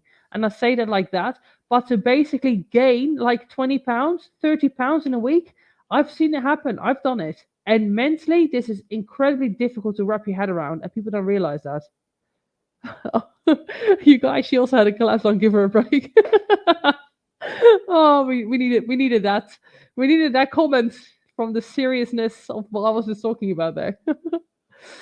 Random question, Lona, but how do you deal with this time of the year? The winter, the darkness, the cold, the rain, I'm tired as hell. I do find it hard. I'm not gonna lie. When it starts, I get a bit sad, but then I adjust to it. Sad as in like sad syndrome. So the initial change of the season, like I do find it hard. I do get a bit like down and stuff like that. But then I just keep doing the things that I do. I'm one of those people like I write down every day what I need to do, and that's it. Like I'm very much I'm a routine person. I'm very regimented, very routine. So I just do the things because I do them. Even if I don't feel like doing them, I do them because that's what I do every day. And to some degree, that's not always healthy because if I have to do things that are out of my routine, it's kind of like, ha, what do I do? But luckily, I don't really usually worry about that because it's just the way it is. I just need to plan ahead a little bit with things, and then I'm fine. But yeah, it's challenging for sure. But you just get on with it because it happens every year, right? So that's one of the main reasons I won't compete. I know what it will do to me mentally, and I fought so hard to recover from bulimia to put myself in that position again. For me, yeah, no, absolutely. People that have a history of eating disorders, like just because bodybuilding helped me for the most part, except for the relapse, that was many years ago. Anyway, that was like after my second or third year that I did got into bodybuilding, so it's a long time ago now. Just because in general it helps me and it has helped me, I don't think it necessarily can help other people. And a lot of it also depends on your coach and the coaching methods and how you get on with them and how you trust them and if you can talk to them. Because one of the reasons I got a coach, because this happened when I was kind of like self prepping a lot of it. One of the reasons I got a coach was because of my relapse, and it was a guy that was a friend of mine, and I would go train in his gym, and we were like always chatting, and I knew he was a coach, and we were friendly, and we were talking about all kinds of stuff. And I'm like, look, dude, like I need somebody to be accountable to. And that's people find it weird that me being like a personal, I'm a personal trainer, but like I don't really do personal training. It's not really my thing to train people in person. But for me, being a coach and obviously understanding the methods behind dieting, to have a coach, some people find it weird, and it's not really because it's just the accountability of it. This is why now I also have a coach. It's because I would be more prone. If it wasn't for my coach, I would do too much cardio. If it wasn't for my coach, I wouldn't eat the amount of food that I'm eating. But I trust him to do right by me, and so far he is doing right with me. And especially when it comes down to juicy vitamins, which is I'm guessing something I'm going to start again soon because I just had my blood work done this week and it all came back positive. Like I don't know how to eat because in my head I'm like, do I need to eat more? Do I need to eat less? And it's just easier to give off that responsibility to somebody else. So I feel the same way about routine. Yes, Tiva, thank you so much for reminding everybody. Please do hit the like button. I would appreciate it. It helps me push the stream out to other people, and obviously it's good for me, and it will encourage me to do more of these streams. So if you haven't liked the stream yet, please do so. Please do so. And then I know that you want to see more of these, and I will keep doing them. Does your coach know about your past? Yeah, I told him. I told him. And I have told him sometimes if I have like bad weeks of eating in terms of like mindsets and like feeling fat and things like that. I tell him stuff like that. So yeah, of course. Uh, a good therapist, good therapy, good coaches have a coach. Yeah. And I think a good part of like coaching is like being a therapist. Like half the time I spend a lot of time doing that sort of like mindset work with people. And it's not just about like, oh, here's your diet and eat different. It depends. I treat people differently. I'm very good at reading people and understanding their needs. Some people are very much like boom, boom, boom, and they get the boom, boom, boom answers back. And whereas with other people, I know that they need to have more attention to certain details and stuff like that. And you just learn that basically. A coach is like a therapist at the same time, depending on like your interactions with them. Uh, they are the bestest dogs. I don't know whose dogs you're talking about, but I'm guessing you're talking about my girls. Are you talking about Daisy? Hey, Daisy, do you want to say hi to the people? Hey, do you miss your sister? Do you miss your sister or not? Did you miss me yesterday? You got scared when you ran away, didn't you? Yeah. Oh, guys, she was so happy to see me. Like, literally, she was so happy to see me. Well, when she finally found me, poor thing. I was happy to see her too, don't get me wrong. I like hysteria cry called my dad. I'm like, I can't find my dog. And he's like, I don't know what to do. I can't help you. I'm like, I know, but I just don't know what to do. I can't find her. I've been calling her for an hour. Oh, bless her. But she's fine now. She's back home. We learned lessons, many lessons yesterday. If you haven't seen my Instagram, I highly recommend it. Right, let's get back to the video, guys. I was going to do both of these videos. I don't know if I'll have the bloody time for it now. And We this can is the make it. heaviest I've weighed I have in faith. months. And I just feel like starting keto was such a good idea in the beginning, and now I just feel like it was such a horrible idea. So I actually just like any diet, she starts, right? woke up. I fell asleep at 1 a.m. and woke up at 5 a.m. I don't know if that was like a nap or if that was my night's sleep. I have no idea. But I was just journaling, and I just wanted to 1 till 5. 4 hours is not a nap. For me, a nap is like 20 minutes to an hour. I don't nap for 5 hours. 5 hours is 4 or 5 hours is a sleep. For me, 5 to 6 hours is my night sleep. So yeah, I'm gonna say that's not a nap. Well, I don't know. I don't know how long she sleeps normally. Maybe she sleeps for like 12 hours. But yeah, 4 hours is definitely not a nap. I don't know. Is it for you a nap? 4 hours? It's not for me. talk to you guys. I know in my vlog that actually just went up yesteryears, or was it today? I don't know, doesn't matter. But I had a vlog up where I was like trying keto ice cream, and people were like, how do you expect not to binge by, you know, having ice cream in your house? Blah, blah, blah. I'm currently at a time in my eating disorder journey, for the lack of a better word, where it's not the ice cream. I'm not addicted to ice cream. I'm addicted to food. Ice cream triggers me just as much. She's addicted to processed fast food. Let's make that clear. I mean, like, she's a bit of a weirdo. She will eat like a bowl of couscous or like a bowl of plain pasta. But all of that is still fairly refined. Alissimo, super chat. Thank you, Ilona, and everyone else for the much needed distraction. Keep up awesomeness and give Rosie cuddles. Have a good night. I will definitely give her all the cuddles. And thank you so much for the super chat. I appreciate it. I don't know what the hell she was saying, so let's get back to that. I saw the super chat coming through, so I figured I'd address it. And now I've lost my train of thought. But doesn't matter. The super chat's more important. Amber, I've got lots of things to say about her all the time. Just broccoli. Broccoli triggers me just as much as oh yeah, about her being triggered. There's no way. I wouldn't love to see her binge on broccoli. Let me rephrase that. I don't believe she binges on broccoli. I don't believe anybody binges on broccoli. Like, it's not that nice. Even if you were to deep fry the broccoli with, like, I don't know, with some like panko breadcrumbs or something, broccoli is not that nice that you sit and binge on it. I just don't believe it. You don't binge on broccoli. You binge on certain foods and it's processed, usually high fat, usually high carbs, processed carbs. And yeah, it's lots of MSG, lots of sodiums, lots of salt for the taste bud. But yeah, no, you don't binge on broccoli. Absolutely not. a slushy. A slushy triggers me just as much as a pie. Codex 1, I binged on carrots once. Did you really? Do you know what? I'm kind of going through a phase of digging carrots. I'll, like, sometimes with my meal have like just a carrot. I'm digging the crunch of the carrot. It triggers me just as much as green beans. 1.5 kilos of carrots. Oh my god. That's insane. Raw or cooked? Pureed. That's impressive. 1.5 kilos of carrots. Food is triggering, and as a human, I have to eat, and I'm having a rough time. And doing these 100 days of weight. Yes, as a human, you need to eat, Amber, but you don't need to eat for a family of 4 in one day. You need to eat a couple of thousand calories, not 5,000-6,000 of them. I said I'm just gonna be completely word vomit honest in these videos. Like, I am ordering out all of my food in the last couple of days. I'm binging. I am in like a really bad headspace, and I don't know how to get out of it. I might be fat, folks, but honestly, I simply hate food. I truly do. I actually believe that because I never see her eat anything nice. I never look at Amber's food and go like, oh, that looks tasty. With Food and Beauty, I sometimes look at her food and I go like, yeah, I'd have some of that. Definitely. But with Amber, you can tell that she has no palate. Her palate is incredibly unrefined, and I don't mean that in a derogatory way or anything like that. She eats the most plain, bland foods with very little seasoning, and it's all just cooked in such a weird manner. She hates food. If you're a foodie, if you really, really love food, you would never prepare your meals like that, ever. Looking at me, it looks like I love food.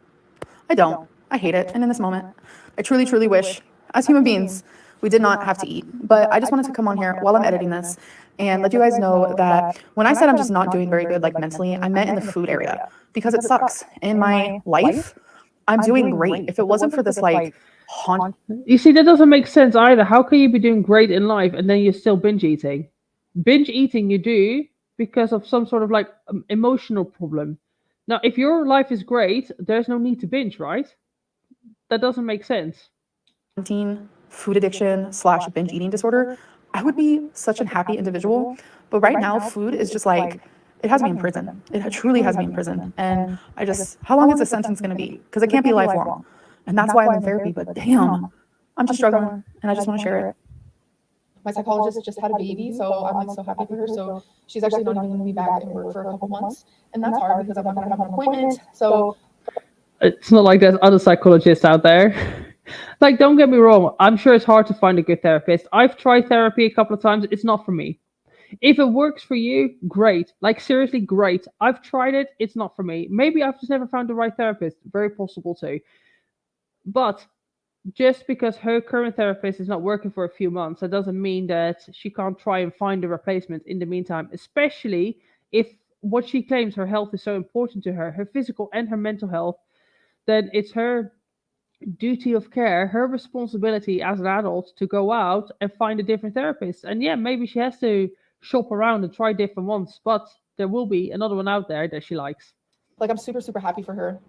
And normally moments like this, it's like I can rely on that like appointment that I have with her, but I don't have that right now. So I'm trying to just be patient and journal more and be more in tune with how I'm feeling. And maybe that's why I started this, because it's therapeutic for me. And I know a lot of people are like, well, you need to talk to a therapist, or are you talking to the internet? Something about word vomit and knowing that people are listening to you and like choosing to listen to you. Like, I'm not just like sitting here talking and having people not listen. Like, I know that if you are clicking on this, you want to listen. And to me, I find that to be my own version of therapy. Yeah, it's called narcissism. I'm just joking. I don't know. She's not a narcissist. Obviously, anybody that's making YouTube to some degree likes the attention, right? Like, you wouldn't make videos otherwise. Well, whether she's like actually a narcissist or not, I don't know. I don't know anything about narcissists. I don't go around accusing people of being narcissists or anything like that. It's just funny because it's just a joke in it in the Amberverse. That's all. Therapy that isn't therapy, it just makes me feel better. Like, have you guys ever like talked to a friend and a family member and whoever it may be, and afterwards you just feel so much better? I don't like burdening people in my life. That's why I find myself doing so much word vomit on camera. So instead you burden like thousands of people on the internet rather than burdening one person with your problems. No, let's just put it out for the whole world to see instead. Fair enough. Is because if you guys click it, then you want to listen to it. You want to sit through all that hogwash. But it's like, I don't want to bother people in my life. I don't want to feel like a burden to them, or, you know, I know my family's there for me. I know Feline's there for me. I know they'll listen to me, but I've always had this like burden feeling in the back of my mind. I think it just stems from childhood trauma. So it's like, sometimes it's just easier to turn on a camera and talk to you guys, because it feels like a friendship that it's like, if you don't want to listen to me, you don't have to. Like, if you do want to listen to me, then you can. You have that option. So it just helps a lot. You know, I have my own forms of outlet. Like, I go to real therapy with a psychologist. You know, I journal. I have like so many different hobbies that I do, you know, throughout the day, which I'm grateful that I can do that. A lot of people can't. And I have a lot of like distractions and. Well, because they have to go to work and like do adult things.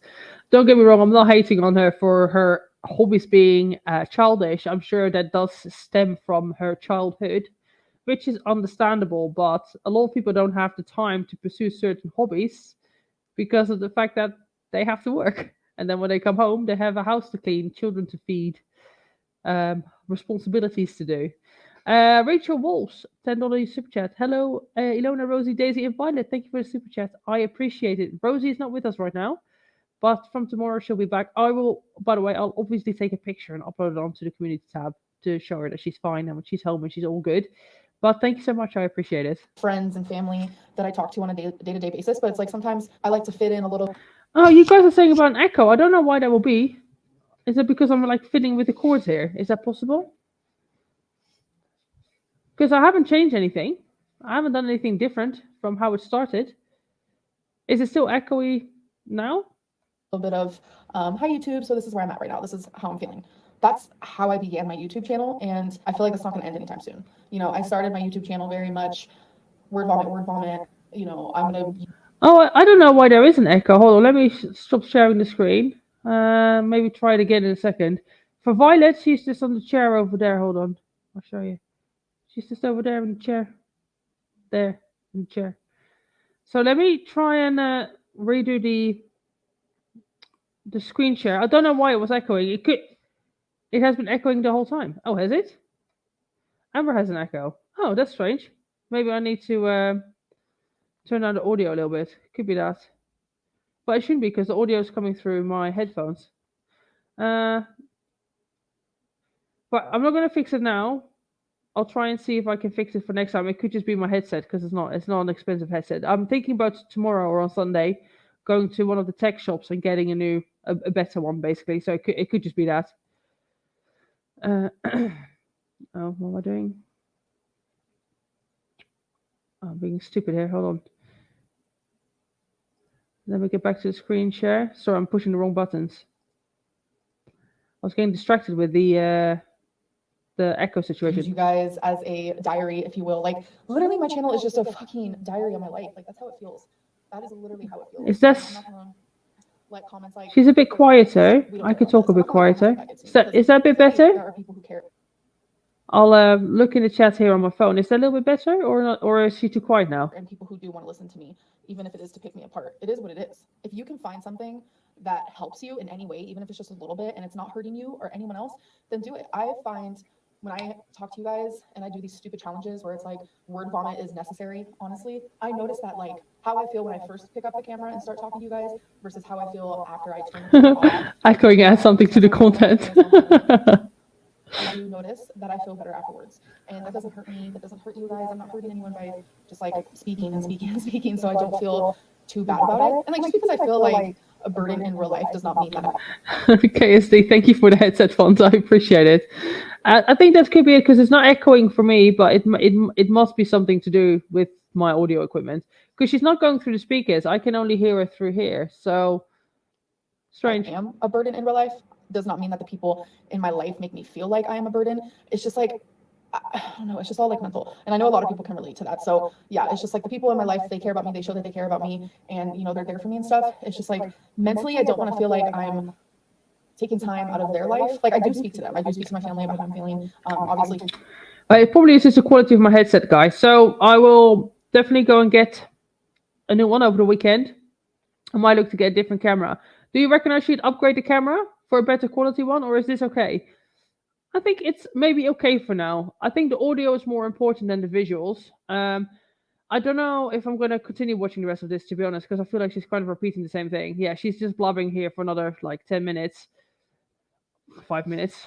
But I'm not bothered. I want to get into this other one. That she's over 500 fat, 500 fat. It's because I'm reading the fat girl thing and the 500 pounds. Let's get into this. 16 minutes. Let's see how far we can make it. I can go on a bit longer than 9 o'clock, but I do want to ideally finish it around 9. 9 for me, basically. It's 8:30 here now. So audio is always better to get right over the video. It's not too bad. Oh, okay. Maybe some people are listening through headphones, or maybe people listen to different quality headphones, or maybe people are looking at the TV. Often what I do with live streams, I put them on the TV, and it sounds very different from when you're listening to headphones. And my different headphones that I use have different audios as well. So, but I'll try and see if I can improve it. And yeah, apparently Art of Discord, she is over 500 pounds again. So let's see what this is all about.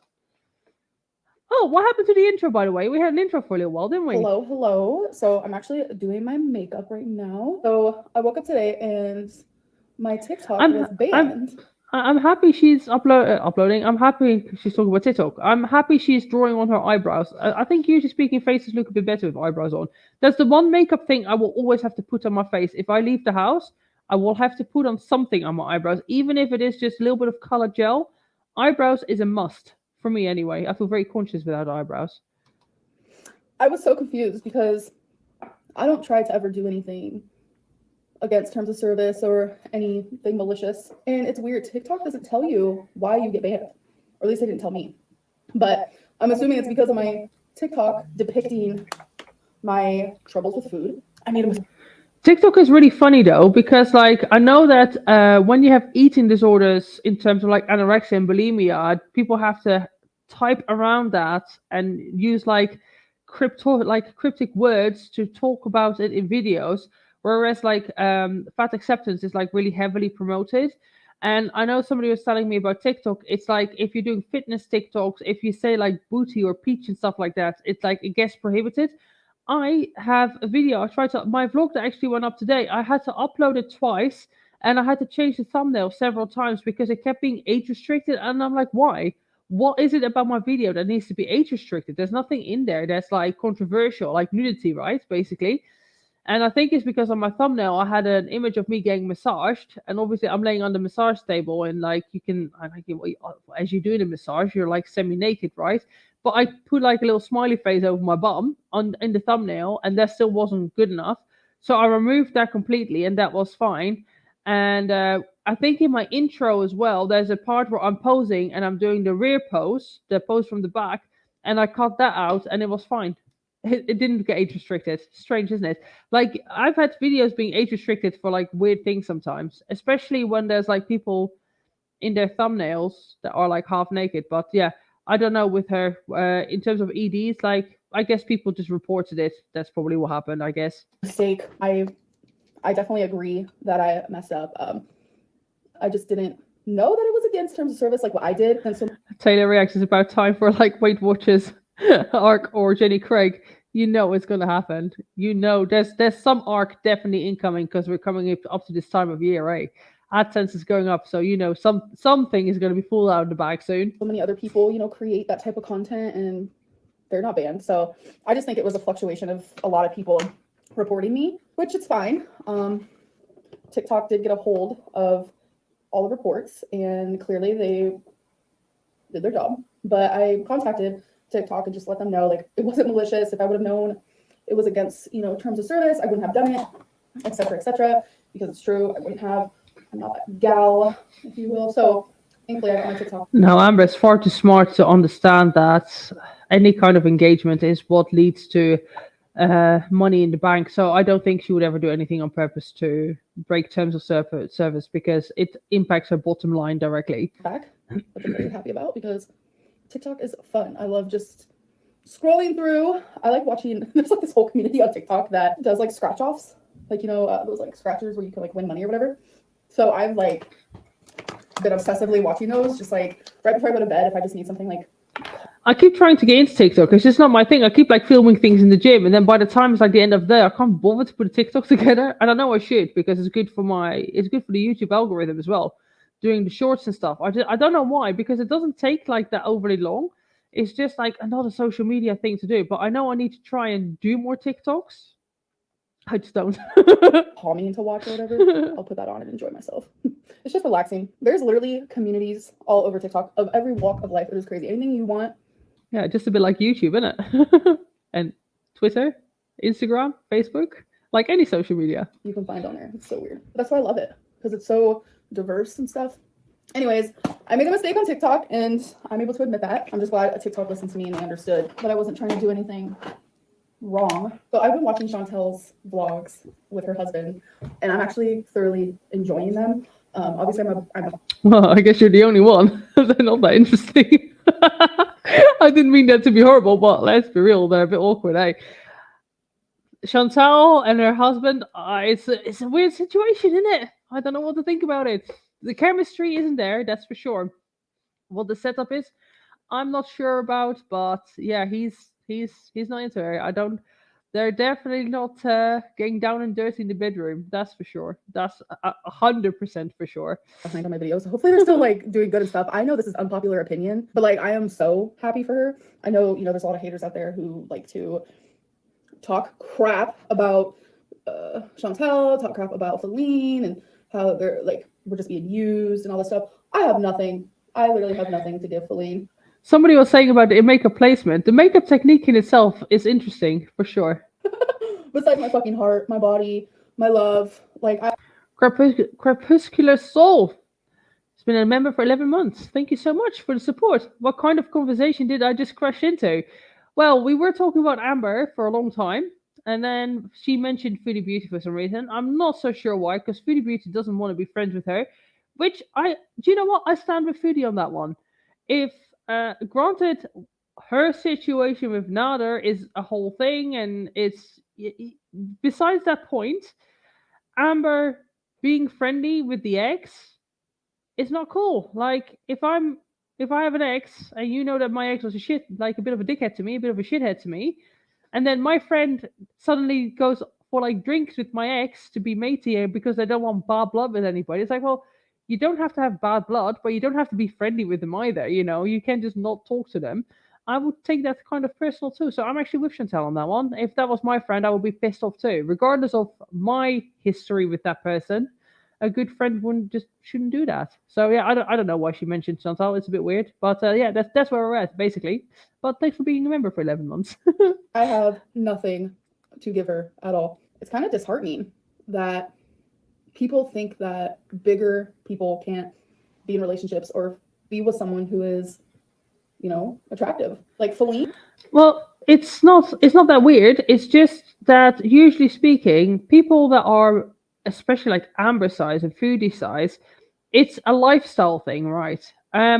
Like I don't mind if a guy has a little bit of extra weight on him. For me, it's more important. I don't like guys that weigh less than me, and I don't like guys that are physically weaker than me. That's my thing. I've dated guys that are my height or a little bit shorter. Like it doesn't bother me too much. I don't mind if they have a bit of fat on them. I'm not really into like actually skinny guys. That's not my thing. But it's more a lifestyle thing. So like for example, the reason I usually date guys that are muscular and look a certain way is because that's my life. That's my lifestyle. So yeah, I'm gonna attract guys that are into the gym, that are into weight training, that are into sports, that are into being fit and healthy because they like that in a woman. That doesn't mean that there's not people out there that have attractions toward people that are completely the opposite for them. But usually that doesn't work in relationship. Usually that doesn't work in relationship because the lifestyles are different. Like what I want to do is like when I wake up, I want to go like, do you know what? I want to go for a hike today, and I want to be able to step into my car and go for a 5 or 10 kilometer hike with my dog, and not worry about it. If you were with somebody like Amber, I couldn't do that because she can't go hiking. She can barely go for a walk in Walmart. Like you know what I mean? She wants to eat takeout. She wants to have fast food. She wants to be at home and play with Legos. That's not what I want to do with my life. And I'm not saying necessarily what she's doing wrong with her hobbies and stuff. It's just a lifestyle thing. So yeah, it is unlikely that people that look a certain way, that take care of their bodies in a certain way, more likely than not, they're gonna attract people that are into the same thing because I'm gonna guess she doesn't want to eat the food that I eat. She doesn't want to go to the gym that I want to do the gym going activities that I do. So in terms of a relationship, like what is it that you have in common? Like what there's not really an awful lot to talk about. So that's why. Let me go back to the chat and see what you guys have to say about that. I'll be curious to see. I just want someone who can take care of themselves. Fair enough. Agreed. A tad shorter than me is better than skinnier than me. Yeah, I'm like, I don't know what it is about the skinny thing. Like, I'm really not into like super skinny guys at all. I'm tiny, 163. Most men are taller than me. See, I'm 173. So, especially here in Bulgaria, the men are in general not that tall. A lot of the guys are kind of my height. That's kind of what I'm used to. 178, 175. If a guy's like above the 180s, that's like wow. But I don't really care, neither here nor there. Like, don't get me wrong, I like it if a guy's taller than me, but I would not date somebody because they aren't taller than me. So same here. I'm quite muscular nowadays, and I still kind of want to feel small next to my boyfriend. Yep, I think that's just like a preference. And again, some women are enormously muscular, and they're into like the tiny guys. It is a thing. Tiva, thank you for the super chat or the super sticker. Number one fan. I appreciate it. Thank you so much. Let me put it on screen. Can you see the super sticker? Does it come through on screen? I don't know. It doesn't in StreamYards, but maybe it does on the YouTube actually. Yeah, most people who are obese can't even walk up a flight of stairs without being out of breath. Yeah, exactly. That is the thing. I want someone who can protect me emotionally and are smart and preferably older. That's another thing, the whole protection thing. And I think this is why maybe I'm not so much into skinny guys, is because usually, and this is why I am into gym guys, because like if a guy's weaker than me, then like like I say, oh, hello, Violet, do you want to come and see? No, do you want to come? Come on, then. Oh, she's doing the cat rolls. Hold on, let me see if I can show you. You doing the cat rolls? Oh, I'm getting stuck. This is what she does when she's being cute. Let me just remove the thing. Oh, no, she's not doing it anymore now. Now she's just getting the zoomies. Violet. Hello. Oh, she's just playing now. Yeah, but basically, I think it's normal. Oh, let me just. Oh, I don't know what I've done here. Never mind. Never mind. I'm not going to fix it now because it's going to be an ordeal. I think it's normal, normally speaking, that you in. It's nice to feel protected by your other half. Normally speaking, in traditional, what should I say? What's the correct term? Traditional cis relationships, is that the way forward? Is that what I'm supposed to say? Like, I don't know the dynamics in like other relationships because obviously I've never been in one. But for like man-woman relationships, I think it's normal for most women to feel protected by their man.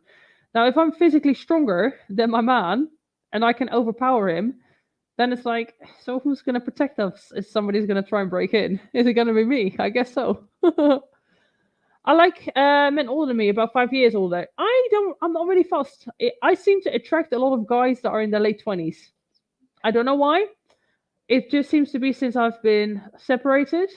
That's kind of like I've dated guys that are my age and older, but for the most part, I seem to attract guys that are like 28 to 32. That seems to be my dating demographic. I don't know why that is. I don't mind though. Like as long as the guy's mature, I don't really care about their age. Age is like kind of irrelevant. Again, thank you, Tiva, for reminding everybody to hit the like button. So if you haven't done so, please do so. I would appreciate it. Codex, I am 173 in centimeters. How that translates into inches and feet, I'm not 100% sure. The muscle mummy trend. Yeah, muscle mummy. I love that term. Ilona mummy. I'll be your mummy. I do get sometimes guys that are like into like the whole muscle worship and like femdom and stuff, and I'm like, yeah, I'm not about that life. Sorry.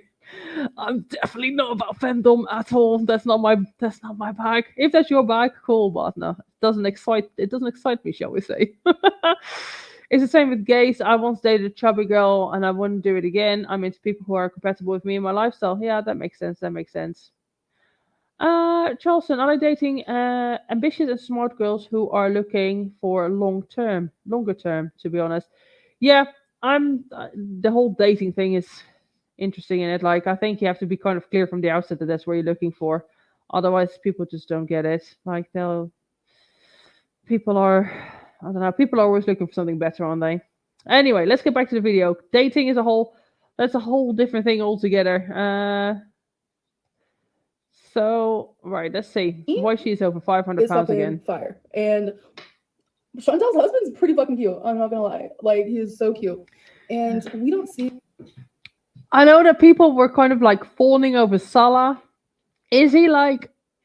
He's like a 6 in terms of physical attraction. He's maybe like a 6. You know, he's not like an ugly dude or anything like that. But my oh my, the second he opens his mouth, he turns into a fucking 3 straight away, doesn't he? In my opinion, he's definitely not my type at all, which is cool. I don't need to be married to the guy. I never thought he was like enormously attractive. I don't think he's like as bad looking as like Nader, but like to say that he's a good looking guy and that she managed to bag herself like a winner there. I don't know about that.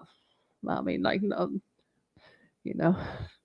But we all have our preferences, you know what I mean? As long as she's happy, which she isn't, but as long as she's happy, that's all that matters. See what happens behind the closed piano doors. playing. You guys don't see what happens with me and Colleen.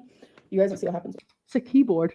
It's different. with Chantel and her husband. Nothing. So it's like to assume that Chantel and her husband are like using each other is just like insulting.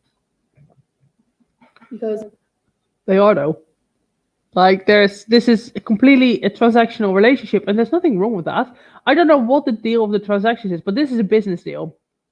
This is not a marriage of love. This is a transaction, and that's fine if two people are into it. You know, maybe they can grow to love each other. Many relationships are set out like that, but this is not a marriage of love at all because there is no love between them. Even a blind person can see that. it's not always about looks. And plus, I think Chantel. Oh, Lucy Morse. Yes, Chantel got married. So she basically matched a guy on Tinder that lived in Kuwait. That's from Syria. She, after a month, flew to Syria and married the guy. But apparently she can't be legally married because of the fact that he's a Syrian refugee in Kuwait. So it's apparently just like a religious marriage. But then there's questions around that because of the fact that we don't know if she's converted to Islam or not. So it's a thing. It's a whole thing. But that's kind of like the brief summary, highlights, cliff notes of that particular situation. Feels very pretty, you know? And some people aren't shallow. They just aren't. This also ties into TikTok. There is so many, like, whoa, what did I do there? There's so many different channels on TikToks. She buys so many things. Why not get yourself some proper makeup brushes? They're not so expensive, but Amber, get yourself a nice blending brush, a crease brush, and a little precise little brush that you can just use for this sort of stuff. It will make a world of difference, and it will be a lot easier as well, and probably save you time too. On TikTok, where there is bigger females that are like my size, Chantel size, they're with like what is like the standards for attractive thin people. And people are just so shocked by it. And then that's when you start asking yourself, what's wrong with society? Why can't people like Chantel and I be in happy, healthy relationships just because someone loves us, truly, just because. There's something not healthy about it, though. That's the whole thing. That's like that's like saying, oh, I'm in a happy, healthy relationship with somebody that's like a heroin addict or that's an alcoholic. These people are there's dysfunction, right? Because the people are dysfunctional. They're addicts or they have mental health problems or whatever it is. And I'm not mental health is just like, depression or whatever it is. Like that's slightly different, obviously. But if you choose to be with somebody that is like Amber, that has such physical, you can physically tell looking at her that she has such extreme mental health problems. It's not a normal relationship. It can't be. Like, it literally cannot be a normal relationship because of the problems that she has. So I don't know what the deal of that relationship is. I don't know if it's again sort of like transactionary. They do seem to be more loving. Maybe Jade is just one of the. She is an outlier that she is attracted to bigger girls, and I'm not saying that that's a wrong thing to be attracted to bigger girls, but there's a difference between liking women a bit curvy or liking men a bit curvy, or with a bit of size on them, and like being 500-600 pounds. That's like a whole different thing. Like just the physicalities of everything. Like they can't. I mean, like just the physicalities of the physical things is complicated, right? So yeah, it is strange. It is strange. Just simply for those reasons, because they are unhealthy people. And it's not, normally speaking, subconsciously, when you choose a partner, like even if you want children or not, it doesn't even matter. But you choose partners that are going to be able to take care of you. And this is like, I think they even did these studies with ginger men and ginger women. The reason why a lot of women are not attracted to ginger men is because of the fact that they are naturally often paler, and the pale of the skin is a subconscious thing that's associated with sickness and disease and being, basically weaker because of that. However, the reason a lot of men find ginger women attractive is because of that reason, and it's like instinctual with them that they want to take care of them, and it's like it's a whole thing of just like generations and millennia, maybe even longer, of just human evolution, that where it's just kind of like a lot of things is just ingrained into our brain subconsciously. So it is weird to want to be with somebody that is like doing this to themselves, like the same as like wanting to be with somebody that is like an active, very deep in their drug addiction. Like why would you want to do that? It's going to make for a very difficult relationship, and it's going to cause a lot of problems. So someone finds us attractive, truly. I don't know. It's very strange. Just goes back to fat shaming. Okay, so I'm done with my makeup, and I just filmed a TikTok since I am back on there. I do want to start venturing out, doing a little bit here, doing a little bit there, like TikTok. Might go back on Cameo. We'll see. But I decided to put a little star and dot here to like match my energy from my shirt. I don't know. I think it looks cute. Okay, don't eat me. I'm hungry. I actually have not eaten today. She does look kind of cute. I'm not gonna lie. She is looking very pretty here. Because I did, which I mentioned in my last video, so this isn't a new binge. I already mentioned that I did this. I binged last night, and it just makes me not want to eat for the day. So after a binge, the next day I usually go like half of the day without eating. And then once I find Yeah, that's normal. If I have a big meal when I go to bed, then normally speaking, I don't necessarily, especially if it's late at night, then when I wake up, I'm not going to be super hungry because the food's still digesting in your stomach. Or, well, not your stomach, it's obviously in your intestines, the various different intestines. But yeah, that makes sense. If you eat a lot of food the night before, you're probably not going to wake up hungry until it's digested and come out and stuff like that, you know? finally do eat, binge city happens. So I don't know. That's something also I'm trying to talk to my psychologist about. It's just a lot. Like, because I'm unpacking so much in therapy, it's like it's hard to unpack everything and heal from everything as fast as people expect because I get comments, isn't she going to therapy? Like, it's clearly not working. It's a lot to unpack. There's a lot going on. It does not. Amber is probably going to be in therapy for the rest of her life. I think she probably needs therapy now on a regular basis, and I don't know if a weekly basis is enough. I don't know how often she's having it, but I would imagine she needs it at least daily, if not every other day. And once she gets to a point where she is kind of able to get coping mechanisms for her disordered thinking and behaviors, I think after that she probably will still need to be in therapy, maybe at least once a month or some sort of follow up. I don't think she's somebody that can ever be out of therapy, partially because of the things that she has been through in her life. Happen overnight. It does not happen in a couple months. 31 years of damage is hard to repair. So for my weigh-in, 502.4. Here we go. So that means I'm very, very sad to say. In one day, she gained 4 pounds. I mean, it can happen, these fluctuations, but over 500 pounds again. And she came down to what, the 470s? 480s? Is that the lowest she got? That's a shame, innit? And the thing is, as well, at her size to gain weight, you have to just think the amount of food that she has to put away. Because just to even maintain her size, she has to eat a lot. To actually gain weight on top of that, you're talking just obscene amounts of food. I am back in the 500s because I binged pretty freaking bad last night. Hey guys, so my makeup did look good. I did look kind of cute. I'm just kidding. My makeup looked cute. Anyways, but I ended up falling asleep and it's a few hours later and I woke up in a jolt and I was like, oh my God, I didn't film anything. I didn't do my weigh-in. So I wanted to do that real quick. I did weigh myself. I just didn't film it or talk about it or anything. So I stayed the exact same. So here you can see I wrote it on new paper because your girl messed up on yesterday's. You can go back and look. There's a little scribble. See, I think this is part of the problem as well with her. She's the kind of person that gets a feeling of accomplishments by doing this. Like, she writes things down and uses pretty pens and pretty papers and pretty notepads. And I think in her head, she feels like she's accomplished something. It's like April.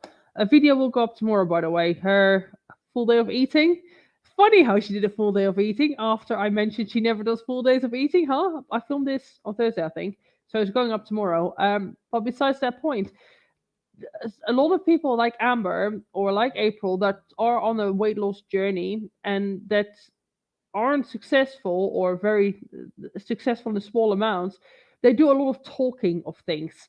They do the writing, they get the notepads, they get the outfits, they get all the things, and they speak all the words, but they don't actually do the actions. And I think it's because the buying the new outfit or writing the things down, it gives them a sense of like that. Like, apparently, I think this is like some sort of psychological thing. It gives you some sort of dopamine rush, thinking that you've already accomplished something, but you haven't done so. So it's almost like people like that. If you are that kind of person where you feel accomplished, even though you haven't actually achieved your goal yet, you're probably better off keeping quiet and then talk about it once you've achieved your goal, because talking about it is just going to make you think that you're halfway there already. Oh, I don't like that. I don't know. It's just like a perfectionist problem. So I decided on each day I'm going to write, like, if I was on track, binge, whatever. I was just going to track if I was binging, but here you can see last night I just overate. So thankfully I did not binge, but we're going to see how my weigh-in goes tomorrow because I can already tell you I binged earlier before I fell asleep. I'm struggling so bad, but I'm going to talk a little bit about it after I go back to sleep and then wake up for a whole new day. So I'll talk to you guys about it then. I'm so confused with this timeline that she just talked about. So she woke up from her sleep and now she's going back to sleep. So did she have a nap? Did she have a sleep? Her makeup didn't look like she had a nap. Her makeup looked like she had a full ass night of sleep. So yeah, I don't know. She probably stayed up until like maybe early morning, I guess, and then slept for a few hours or something. I don't know. She sleeps. We know that sleeping is a problem with Amber. She's always trying to fix a sleeping pattern, eh? Hello, welcome to a new day. So I've been loving like TikTok transitions. How I look prior to getting ready versus how I look after is pretty great. So bam, it looks okay. The eyeshadow is more yellow than I wanted it to be. I don't know, I'm just having a fun time doing my makeup. It doesn't have to come out good. I'm just enjoying it. I've never liked doing makeup ever. Like I have talked about that in my videos before, that I just do it to do it. I actually don't enjoy it at all. But now I love doing it. It's like calming. I love putting on makeup. It's like one of my favorite things to do. It's just like sitting there, chilling out, putting on some live stream, playing with some makeup. If you want to see how I did this look, this is on my members only get ready with me video live update. That's going to go up on Sunday. So I normally do that on my members only. It's just I sit down and do my makeup and talk to you guys about some more personal things that have been happening in my life. Or I do a live stream. One week I do the one thing, the other week I do the live stream. So if you want to become a member, the link is in the description. I'm not sure of this video because it's a live stream, but go to the end of any video and it will be in the description there. Just some promo there. And fun. I think it's just because I'm getting a little bit more like creative in what I'm doing, and I have my hair in these little tiny pigtails. I don't know. I feel a lot better than I did last time I vlogged. So I just feel new and improved, energized, refreshed, ready to just get back on track. Look at this baby. Hi. She's such an angel. She's like, Mama, you're on my house. You're on my house. Well, I'm shocked. I just realized I did not weigh myself, which is okay because I haven't eaten yet. Guys, there is a... So I'm just skipping through this a little bit because it's like 9 o'clock and I want to kind of see the end of this and like interact a little bit with the chat, but I don't know if I'm going to sit through and watch the whole video. Hey, Violet, have you got the zoomies, girl? Have you got the zoomies? Yeah, I think you do, huh? She's got the cat zoomies. She usually gets them around this time. 3 under the cat tree. I've never noticed till now. Okay, you guys, so I weighed in. She binged again. Wow. Today's day 8, November 10th at 505.0. She gained like 10 pounds in a week almost. Very sad. Yeah. In 6 days, 10 pounds. That's insane, isn't it? I mean, like, she's going to fluctuate a lot because she's a big person, but still, that's shocking. So that means I have 48.8 to go to reach the goal by February 11th. This just seems like a joke to me at this point. This is what binging does to somebody right here. And I put that I binge. She's really using her binge eating disorder as an excuse in this video. And the previous one as well. Like, I'm not denying she has a binge eating disorder. She absolutely does. I believe it. But, you know, it's just like, it feels like she's just using it as an excuse at this point now. Which I know it is and it isn't, but you know what I'm trying to say. Last night, just so you guys can see how much I gain when I binge, how much I gain when I overeat, whatever it may be. I'm clearly struggling with my binge eating. That is very apparent, but I am going to be counting calories today. I already ate. I had an Amy's TV dinner, which was risotto. And that was like... Risotto, she means, yeah. I don't know. I have it logged in my Lose It, which is the app that I'm using to count calories. It was below 300. It was like 240 or 270, one of those two. So that's all I've had today. I want to stay around 1,600 calories. You see, this is where she fucks up as well. It's like, why, if you maintain your weight at like 4,500 calories a day or something like that, let's get the good old TDE calculator out. Oh.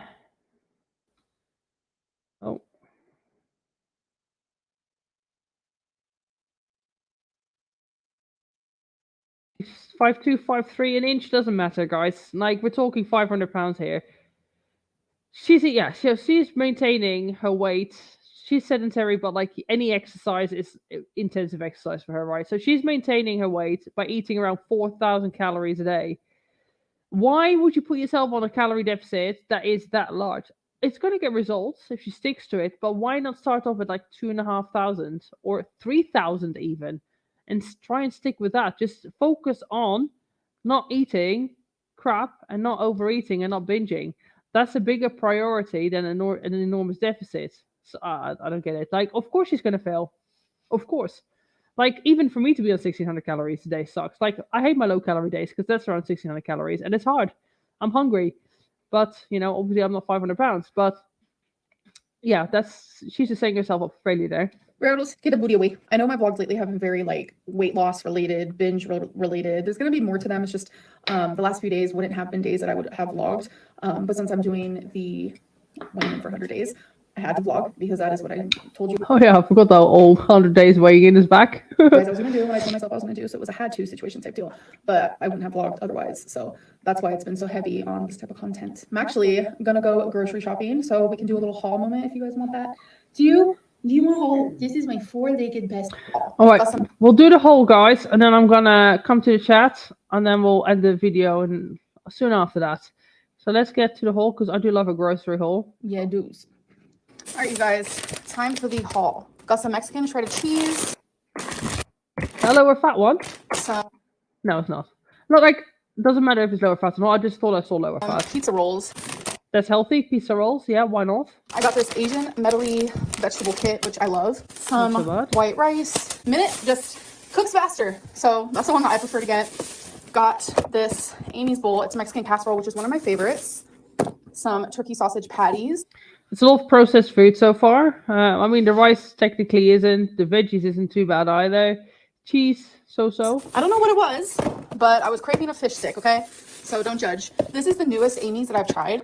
So many microwave dinners. It's the Asian dumpling. Now, apparently these aren't that bad from what I understand in terms of macros and in terms of taste. And they are low calorie, which is great, but with all the spare time she has in the world, why not just cook some of your own food, you know? Like, learn the skill, keep yourself busy. Because the thing is with a microwave meal, you stick it in the microwave for 2 minutes and you're eating. Cook your own meal, at least you'll be busy for about 20 minutes, 30 minutes, maybe an hour. And you won't be eating. You guys, this is honestly so good. I recommend any Amy's bowl, actually. I got an Amy's pesto bowl, some apples, which I was also craving. If you watch my vlogs, you know what I'm going to say. I found this TikTok recipe of like air fryer apples, and I make them because I need to eat a lot of carbs to the point where I struggle getting in my carb intake. It's 500 grams a day. So what I like to do with usually one of my meals is that, or just as like a snack, is that I get the apples, slice them into chunks. I put on there some ground ginger, some ground cinnamon, and maple syrup. I also put in there some toffee flavor drops, but the 0-calorie ones, and a little bit of salt. Air fry that shit. Air fry that shit for about half an hour so they go like nice and soft. With the maple syrup, I measure everything out obviously for a portion. And then I like to put that on my cream of rice, or I like to have that with some yogurt or cottage cheese. And it's good because of the maple syrup. It's like really easy calories and my body seems to digest it quite well. Because my coach wants me to eat 300 grams of cooked rice with every meal pretty much. I have to eat 1.2 kilos of cooked rice, guys. I can't do that. I just can't, basically. So I try to get my carbs from fruits and things like maple syrup instead, as well as rice. Craving. Raspberries, which I actually put in the freezer. The best way to have them, 10 out of 10 recommend. Got some mandarins. Love a cold mandarin. I put all my fruit, besides obviously bananas, in the fridge. Got tons of broccoli, some chicken tenderloins, some ground turkey. Okay, All right, this is not so bad, the rest of this so whole. I'm not like low carb obviously anymore, or keto or anything of that sort, but right before I quit keto, when I started craving sweets, I tried this. It's so good. It's the caramel chocolate nut roll bar. Delish. Got some eggs and then just some ramen. So that is the grocery haul. And just a ramen, what? And then just some ramen. That's so much ramen. Why not just get a portion? Like a pot noodle or like one of the sachets. Why is it like, there's like what, at least 6, 8, 10 ramens in there? That's a lot of ramen. Or is it just like a box of pasta basically? Anyway, I'm going to come back to the chat and then we'll finish it soon. Let's see what you guys have to say. that whole wasn't too bad, to be honest. Like a lot of microwave meals, I wish you didn't. There's a couple of processed things in there, which is okay. Like somebody like Amber needs to focus more on the calories and like if she can minimize, if she can stay on track by having a couple of TV dinners where the macros are good. It's not great, but it's better than eating like actual takeout, I guess. So I'm a bit like,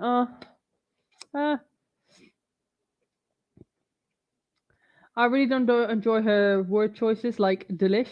Don't worry, she won't put it in the ramen, just broccoli. Oh yeah, I forgot about that. That's probably why she had 3 heads of broccoli, right? Does she show us everything though? I think she probably does. I think she just gets a lot of takeout too. Takeout too. Yeah, that's it. I think she gets a lot of Uber Eats. The ramen is definitely a culprit to her causing her to causing her weight gain. To her, fucking hell, I can't read. Ramen is definitely the culprit causing her to gain weight. The thing is with ramen is that it's like processed food, processed carbs and fats, and like it's not even that filling, and it's surprisingly a lot of calories. This is why I don't often eat things like ramen, because you just look at the calories. It's like you're looking at like, I don't know, like 300-400 calories for what? You know, you eat it and you're like hungry 2 seconds later.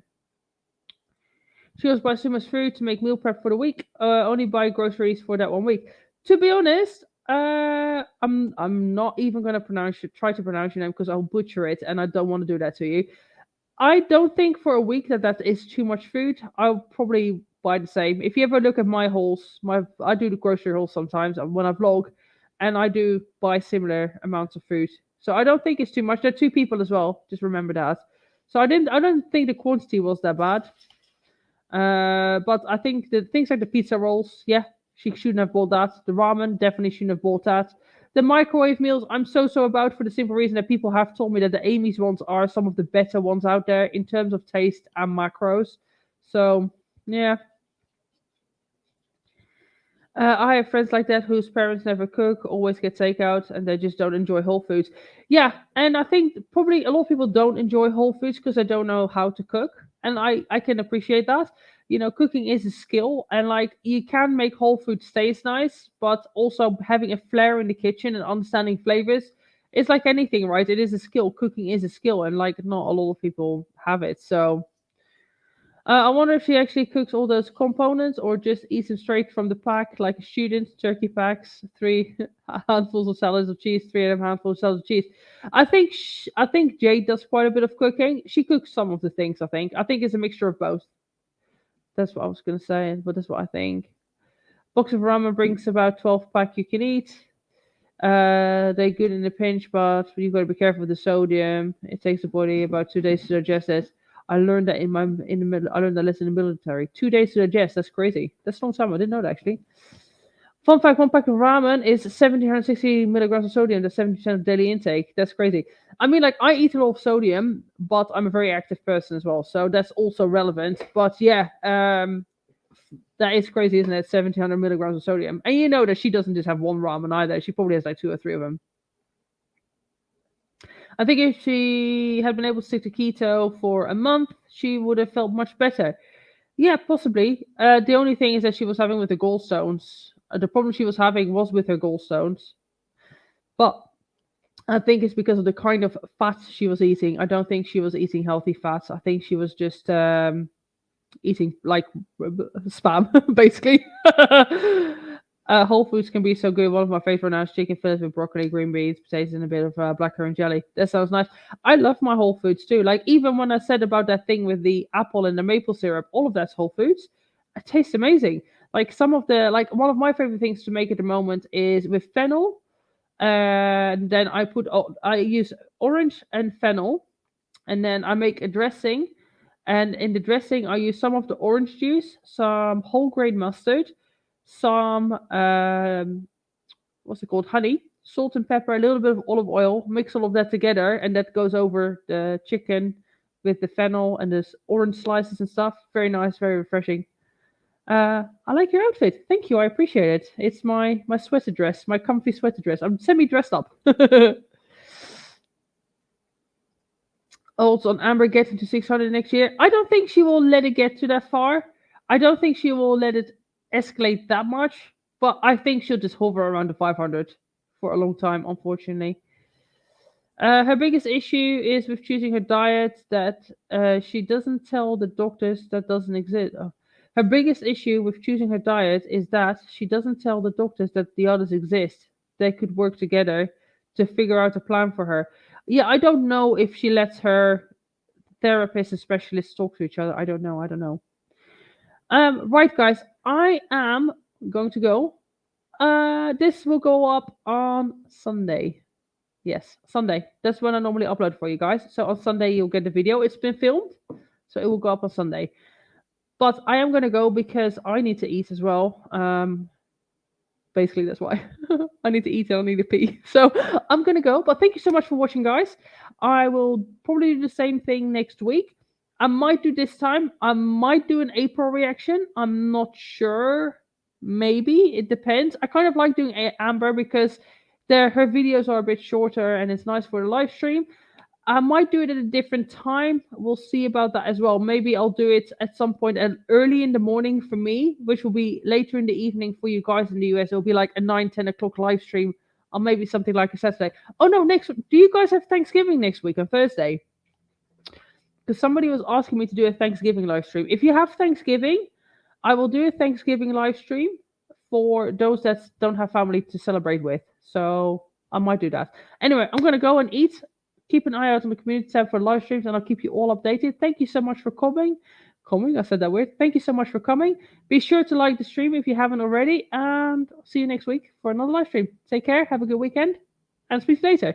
Video up tomorrow. Vlog is going up today. Check it all out. Bye, guys.